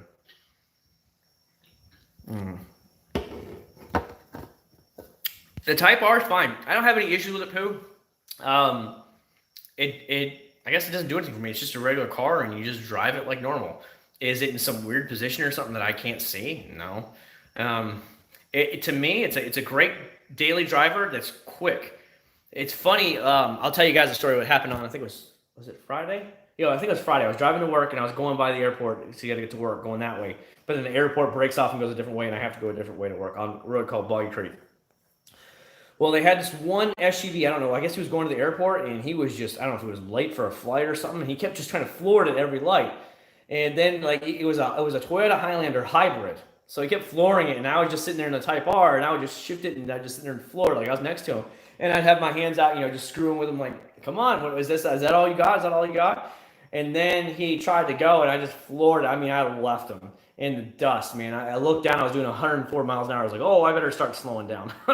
Because there was cars on the road. I was like, yeah, this is not even safe for me right here. So we got to the next light, it was a red light. After that, as you get past that red light, then, they go on the way to go to the airport, and I go around, and I just keep going up to work. on the outskirts road of the airport. Well, I'm sitting there and I was looking at Waze, making sure nobody was around, no cops or anything reported, and I heard. I'm gonna go over and he's trying to floor it because what he was gonna do is cut over in front of me and then get up on the on ramp to go up into the airport. And I was like, what the hell? So I straight up floored it. I was like, oh hell no, you're not gonna race me in the Type R. So I beat him. I literally smacked his ass. It was funny. I know it's a Highlander hybrid. They don't have much power. It's like what, 240 horsepower. But I left him in a heartbeat. And then, and he was pissed or whatever. And so I hit the flashers and I gave him a thumbs up just so I wasn't being a douche about it. But I left him in the dust. I think he thought that it was just a little Honda, that he had it all day long. And he learned really quick that he was not going to beat me. I was just like, why would you try? You just showed that I was leaving you already. But he floored it. So he thought he was going to get in front of me, cut me off, and then go on the on-ramp into the airport. And I was like, oh, hell no, you're not getting around me. So it was a lot of fun there. I like the yellow Type R. Yeah, back in 2000 when I bought my first Honda Accord, I remember looking at the Integra Type Rs, the Phoenix Yellow, and they actually had a Phoenix Yellow and they had the black Type R Integras at the Acc0rd dealership in Jacksonville. And I remember going in there, and I think they said it was on sale for $23,000. So it was actually cheaper than the Accord Coupe I ended up buying. And I remember looking at that yellow, and they had two yellows and one black. I still remember to this day. They on the dealership. And I was like, man, that thing is good looking. They're like, dude, we sell more Integras than anybody in the state of Florida here. For some reason, I guess Jacksonville they were selling Integras like crazy. So he was like, oh man, we'll get you a killer deal, even better than our window, like our on sale sticker. And I was like, I don't know, I really want leather and power and all that stuff. And he was like, well, but this is better, this is rare, And I'm like, But I still remember that to this day. I passed up on a brand new Integra Type R in 2000 for a Honda Accord Coupe, which I ended up selling 2 years later. And I'm like, man, that yellow looks good. If you ever seen Integra Type R on the road, very rare, and yellow catches your eye right away. So I think it's going to look really good. I've already seen the pictures of it. But consider they're only going to sell, 500 of them? The markup on those cars is going to be asinine. They have a new Boost Blue. They got rid of the blue the Type R that I have for 2020. It's like a light blue, like the Ford Focus RS blue, for anybody who hasn't seen that yet. And most dealers are asking, I heard, in the area of 10 to 15,000 over sticker for that rare blue, because it's still new, it's 2020 version. Well, when that yellow comes out with that stupid limited supply version of it, it will probably be 20,000 over sticker. Can you imagine paying almost 60 grand for a Civic Type R? No. I bet you will see dealers asking 60 to 70,000, and it'll be posted everywhere. People making fun of it. But get ready, the markets will be wild. But yes, will it look good? You bet your ass it will. But was it 20,000 over sticker good? Even 15,000 over sticker good? No, sir. No way. But yeah, that's the way I feel about it. Would you get a boat? Nah. Do you guys have Aussie 4x4 trade Ute vehicles in the States, like Ford Ranger, Nissan Navara, Isuzu D-Max? We don't have a Isuzu here anymore. Isuzu pulled out of the United States like 10 years ago. They just weren't doing very good. I think they still have some like work trucks, like the big box trucks. I think they still have some of those around, but for the most part, like passenger vehicles, they pulled out of the United States a long time ago. I think it was about 10 years ago now. They just weren't selling. Nobody was buying them. They were just cheap junk. Ford Rangers, we do have Ford Rangers. They brought back the Ranger again now, like the one they sell across the world. That just came back, was it last year or the year before? They just brought that back after not having Rangers for a while. I think you said Holden. Of course, we don't have Holden. I know it's Chevy, but yeah, the Z71. Yeah, those Chevy trucks are everywhere. Chevy and Ford, or you name it, they're everywhere. That's just typical. But Nissan Navara, no. We have the Nissan Frontier or the Nissan, Nissan Titan, which is the really big pickup truck. The big truck is the Nissan Titan, and then we have the Nissan Frontier, which is like, it's like 12-year-old design. Supposedly next year they are coming out with a new Nissan Frontier, the smaller pickup truck, and all new design, but I don't know what it looks like, so don't know about that. What were they offering for you for the entire Type R? The sticker price, I still remember this date. They had one of those like red stickers in the window saying on sale, and it was $23,000 for the Integra Type R, brand new. This was in 2000. And they said they could get me a better deal, but they didn't tell me what, because I didn't really want to push it. They were trying to get me to buy it. They had three, like I said, they had three Integra Type Rs in the lot. And I really wanted power, everything. I wanted leather, everything. I just wanted more room to it. and I couldn't pull the trigger on a Type R. Looking back, I should have, because the Type R was cheaper than the Honda Accord ended up being. I ended up selling the Accord 2 years later for like a massive loss. Like, I still owed money on it. I had to take a small loan out, and I only sold it for $15,500. I think I sold it for, and I paid $25,500 for it. So a $10,000 loss on that Honda Accord coupe. I was just a beat down on it because it was too expensive, and as a 19, by the time I think I sold it, I was like 22 years old, and I said, it's not worth me paying $500 something a month for this, when, you know, minimum wage back then was $5 an hour. So I just sold it and I got rid of it because it sucked. Are you going to put up your videos or your top picks? Maybe. We'll see what happens.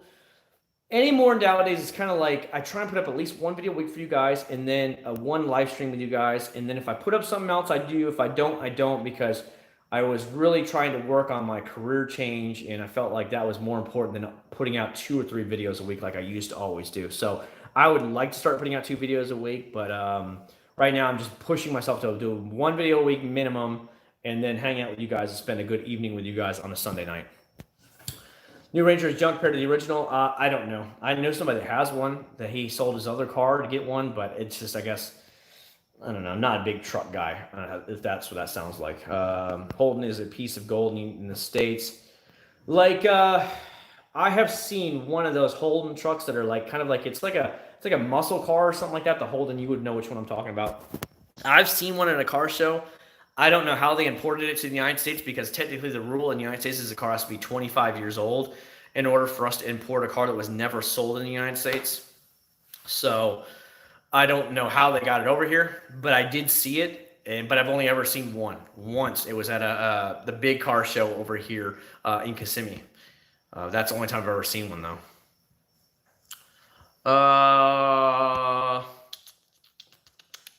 Yeah, it's a lot of money, man. Anyways, mate, I got to clean my car. Dude, thanks so much for stopping by. Hang out anytime. Hopefully you guys will be back to the normal soon, you know what I mean? I used to play for years of World of Warcraft. I'm going to talk about like a couple years ago now, obviously.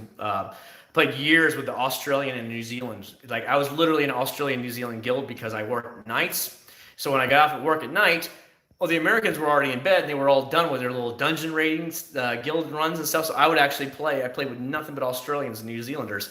And so I was the only American in the entire guild. But when you got off at night at 2 o'clock and 3 o'clock in the morning, USA time, you know, it was like 5 p.m. in Australia or New Zealand. So it worked out great. So I was like, I'm home. I got an hour to spend before I can go and play the game with the rest of the group, and that's what I did. I always played with them, and it worked out really good. It was fun times. So enjoy your time. Hopefully everything works out good for you guys over there, and hopefully they start opening up your place soon too, because this is crazy. It's ruining the world right now. What kind of camera do you use to film with? It's usually my Sony A4, so I think the name of it. It's a 4K mirrorless camera.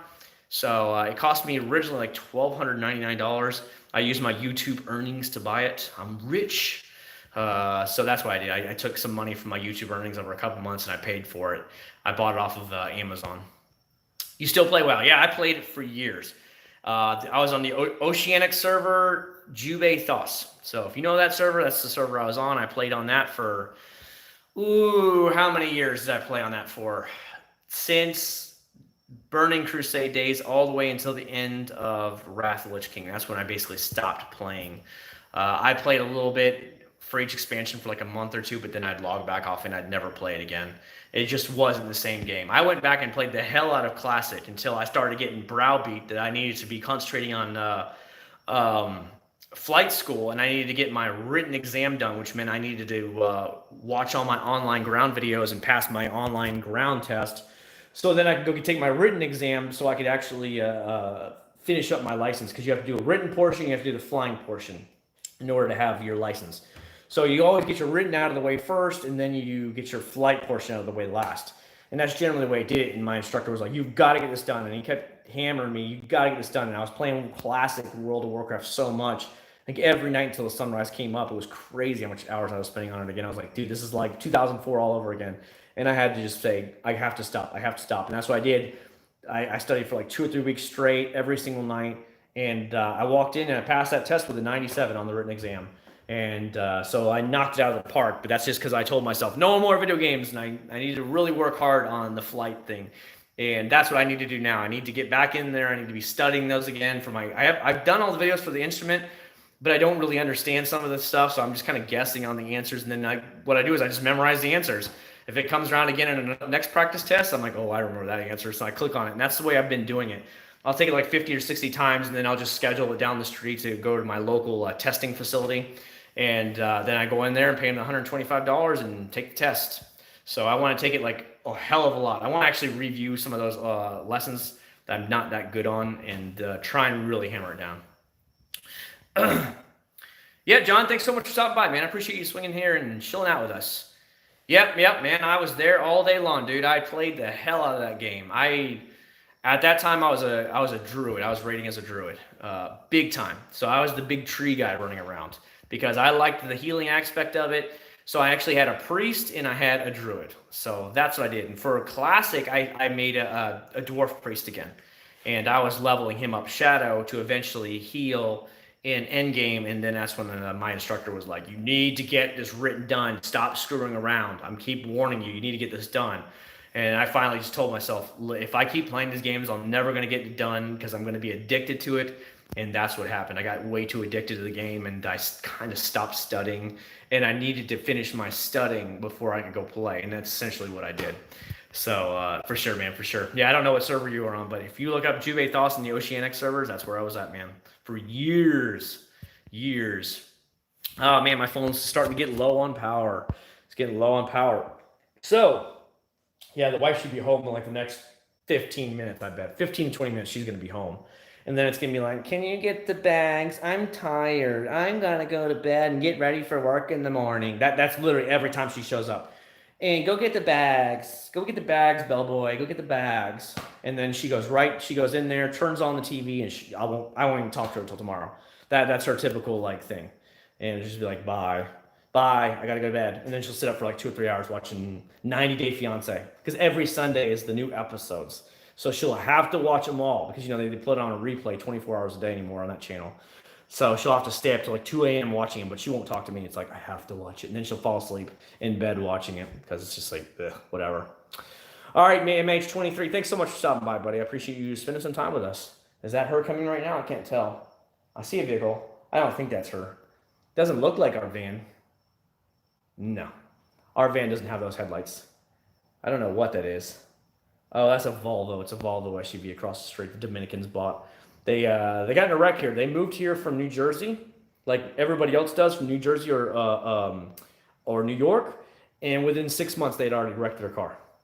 She got hit, but the fact is, like, these people can't drive for shit. So they all come down here from New York, New Jersey, never driven a day in their life, or they had a license but they never drove because they take the subway everywhere they go there. And they think they know how to drive. I've been driving for 20 years, but I've only driven maybe 20 hours in 20 years, you know, that kind of shit. And they come here where you have to drive every single day, everywhere you go, and they just make these stupid teenage decision mistakes that are like illegal driving things. And they end up getting hit or they hit somebody. And then it's easily, you Florida drivers. And it's like, you were the one that just did an illegal turn. You're at fault, not them. No, it's you damn Florida drivers. You see it all the time. And you're like, but that person that you hit you is from New York, actually. No, it's you Florida drivers. And you see it all the time. So it's pretty funny. I've seen so much of it since I moved here to Central Florida. See any animals out like this time? No, I haven't seen any animals. Yesterday I saw a gray cat. A couple days ago when I was mowing the side of the yard, I saw a big black snake. It was about, like 3 or 4 feet long, a big black racer. Like, it hauled ass. As soon as it saw me, it was like, boom, it was gone. But I haven't seen the armadillo since, or anything like that. But yeah, that was pretty crazy. We saw the armadillo last time. Dominicans rich? No. Nuh-uh, they're not rich. You got to understand, if you come here from New York or New Jersey, where housing up there is so expensive, you come down here and you can live like a king. Because housing it's getting a lot more expensive here in the Orlando area, but it's not New York, New Jersey prices. You know, those dumps there are selling for $500,000 or $600,000 for dumpy ass houses. Here, $500,000 or $600,000 will get you a 4,000 square foot house all day long, and it's immaculate looking. So you get the idea where I'm going with that. No, I don't want to black chop its head off. As long as it's not a water moccasin or anything like that, I'm not going to kill it because it kills like rats and rodents and stuff. We got that in PA too. Ohio, New York drivers are the worst. I've driven through all those states and I haven't had any issues driving. Again, I flew all the way went to Syracuse, New York, and drove the Blue Prelude all the way here. I've driven in New York many times. Never have an issue. I've driven, I'd say, half the United States. I've driven through half the United States now. I've never been out west. Well, I take that back. We rented the car when we were in Arizona. I've rented the car when we were in Arizona. Sorry, disconnected there. So I've been out there, and I've driven in Las Vegas when we went out to Las Vegas when when her friend was getting married in Vegas. So we went out there, and I've driven there, but I didn't see any issues. Like nobody was driving crazy or anything. Like it was just normal people driving, you know. If I didn't know where I was going, I'd just stay in the right-hand lane and do exactly the speed limit. But I was doing the speed limit and I was staying out of the fast lane because if I was like, I don't know when the turn's coming up. I know it's coming up. I know I got to turn right. So I'm just going to sit in the right-hand lane, even if I have to go super slow because I'm stuck behind another car in front of me. But I'm not going to get out of the right-hand lane when I know I have to turn right. But that's generally the way it was. But, you know, I still drive. Like every time I go to Illinois and I drive, we fly there and then I rent a car. I always do 5 miles or 7 or 8 miles over the speed limit everywhere I go. I drive just like normal, you know. If I'm not passing anybody, I just get back over again on the right-hand lane, just keep on cruising, you know, because cops are trained to look in the left fast lane. They're not trained to really look in the right slower lanes because they expect you to be going slow. So pretty crazy. Any problems with that Ring camera on the garage? No, never an issue. It just, you know, you got to recharge the battery like once every month. You just charge it during the day or take it over at night. What he's talking about. I have a Ring camera up here. Oh, you guys, I don't know. Right there. See it? So that's the Ring doorbell. If I go out there, my phone goes off and, you know, a little charm inside we have a little doorbell thing inside the house and it goes off and it'll like, if there's motion at the front door or you push the doorbell, the little doorbell charm inside the house starts going off. You can hear it anywhere in the house. My phone starts vibrating, going off. The same thing with this thing. If you make any movement anywhere in the driveway, even if somebody's just, a lot of times it'll just be driving by, it'll go off and it'll say, there's movement outside your garage door, you know. I'm like, oh, what? You know, and then it's just a car going by or whatever. Just picked up like the trash car coming by. It's pretty crazy. Good night, Julian. Thanks so much for stopping by and hanging out with us. I hope you guys had a fun night chilling out with us. It's been a blast getting to hang out with you all, for sure.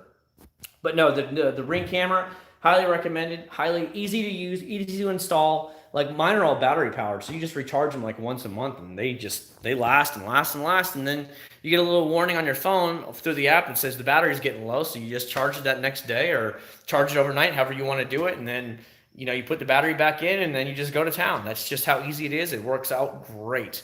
Love it, love it, love it. So I couldn't recommend it anymore. Let's put it that way. But yeah, that's the way it is, guys. Let me check on the power because my power is almost dead here. I got 11% battery left here, so just letting you guys know. I'll probably go ahead and start wrapping this up here in a few minutes. I got to pull the GTR back in, get the ladder out of the way. Basically, got to get ready for her to come home so that way I can go help her out with the luggage so she can watch 90 Day Fiance. Crap like that. I don't know. Still got a trunk bender? Yeah, it's down there. It's right there. See it? It's behind the chairs because it was out, but then we had to just move stuff around and I don't put anything away. Some days I put stuff away, some days I don't. I wish, like I said, I wish we had cabinets in here where I could put stuff away, like all the extra bottles and stuff like that, where I could keep everything neatly organized, but I just don't have, I don't have cabinets. I wish we did have cabinets here, let's put it that way. So, oh well. Is there any other topics you guys would love to talk about this evening? Questions? It doesn't matter what it is, but I'm going to give you 5 more minutes, and then I'll go ahead and start wrapping up the channel. So if you guys have any questions you guys like to talk about, anything you've on your mind, feel free to ask now. We'll talk about it, we'll discuss it, and then I'll go ahead and head off for the evening because we've almost been on for 3 hours. So I'll go ahead and shut it off at 3 hours. That way I know for a fact I got to spend time with my friends, I got to spend time with my subscribers, and we just got to talk and shoot the shit about whatever you guys want to talk about. So the floor is yours. Feel free to ask whatever you want. I want these last couple of minutes here, and then I'll start wrapping up everything. The GTR will go back in the garage. It will definitely go back in the garage in a minute, but you won't be able to, I'm not going to do it while I'm driving the car because it'll probably just drop on me or whatever, like as soon as, because it's, you know, the phone wants to connect to the GTR, so it'll be like, where's the signal? Click, and it might die on you guys. Boobies for sure. Boobies and face is nice. Butt can be whatever. You know, I don't care. I'm a white boy, so butts don't have to be huge. I don't need that big old booty like a lot of Latino or black men need. That doesn't do anything for me. It's okay, but it's not like anything. A nice cute face, nice smile, and or some nice movies is all I would need. All-purpose cleaner. What do you want to use it for? Let me ask you that, Everett. Before I delve any deeper into it, what do you want to use it for? Because there's a lot of just like stuff out there we can clean with. You know what I mean? Love some Mountain Dew. Love the Mountain Dew. Been drinking a lot of coffee lately, and I don't think it's doing my stomach very good. My stomach in coffee is not doing that well lately. I'm like, oh, my stomach hurts. So I don't know if I should be drinking. I looked up and like they're like, yeah, some people, and you drinking too much coffee or it'll mess up your stomach or whatever. I'm like, yeah, I probably shouldn't be drinking as much coffee. I've been drinking like 2 or 3 cups a day, and I guess my stomach is not liking that at all.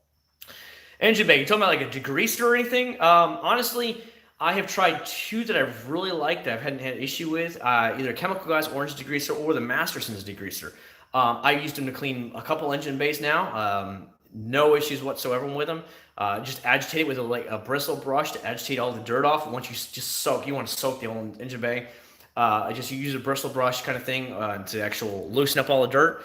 And then that's about all you do, just like hose it down or whatever. But make sure you cover up all your electronics. For the love of God, cover your electronics up, your alternator, your fuse boxes, anything like that kind of stuff that would go bad if it accidentally got all wet. That might possibly go bad. Let's put it that way. It doesn't mean it is going to go bad, but you don't want to take a chance. Other than that, you can go to town on those bad boys. You can, like say, tape a Walmart bag around it, so it won't get wet, and then just go to town, son. Have fun. Like if it's your fuse box and maybe it's dusty, just take some detailer or whatever and just wipe it down with a detailer, spray detailer, but don't soak it. You know what I mean? That kind of thing. That's all you gotta do, man. But it's truly that works. There is a product that when both of my Preludes were getting worked on, they had an engine cleaner. It comes in an aerosol can. Basically, he just sprays it on. It's safe across the whole engine, and it literally just drips the oil and stuff off the bottom on the engine. It looks like the blue Prelude. The engine looks brand new. It is so shiny and silver. Looks like it was brand new from the factory. It's crazy. This guy just, when you drop your car off with him, he might take you a month or so to fix it because he fixes everything under the sun at the same time. Plus, he still works his normal day job. But when you get it back, you're like, shit, this thing is nice, son, nice. And so he does a good job of it. How many cans do you had Mountain Dew today? Only one. Wheel wells. I just use regular wheel cleaner for that, brother. Wheel cleaner, Everett. I just use the real wheel cleaner. I spray it up in there, and then I use one of the long handle bristle brushes or something like that, and then I just kind of agitate it up in the wheel well, and then I squirt down the hose. That's all I do, man. Nothing fancy at all. Any news about the reopening Disney parks? I've heard mixed conflicts that Disney is taking what's it called? Reservations for either June 1st or July 1st. I've heard each one of those. That June 1st they were taking reservations, and July 1st. Shanghai Disney opened up this weekend, so they're back open again, but it's China. China people are weird anyways. You know, they already lied about this garbage anyways. They caused all this crap, so they don't give a shit about their people. So, but, you know, or they understand maybe it's not as bad as they thought, and they're just like, you know, that kind of thing. So, yeah, that's what I've heard, because I'm hearing that Norwegian Cruise Line is talking about possibly the beginning of July reopening. Carnival came out and said, set in stone, they're going to open up the 1st of August to start cruising again. Like there's posts now that they have like 20 different cruise ships sitting in the Philippines right now because they're dumping off of all their employees right now. It's pretty damn crazy. They took all of them, moved them all back to the Philippines, and I guess they're flying home from there. So I'm hoping the cruise lines and everything gets back up by July, because we want to cruise. Like, we haven't been on a vacation all year, so it's like, I want to go on vacation. Like, we were supposed to leave the day after, so I'm hoping all these parks start opening up around the same time, whether it's June, July. Hopefully things get back to normal. What I don't like is I looked at my credit card the other day when I was paying my credit card bill. SeaWorld / Busch Gardens, the same company, is still charging us there. Oh, look who just got a text from my wife. Please, here, no, you got to see this. Here, for my wife. Please come outside and help unload the van. I want my $5. She's here. I told you she is here. I told you she was going to ask me to help unload the van. Told you. I want my $5. All right, guys, that means I'm going to go ahead and get out of here. There she is. You can see the headlights. I'm going to get out of here. I hope everybody has a great weekend. I'll try and get another video out for you guys, of course, next week. I love you guys. and we'll see you then. If you haven't seen yesterday's video, please go watch it. Thumbs up the video, like the video, comment, and I'll see y'all a little bit later. Thank you so much. I love you guys so much.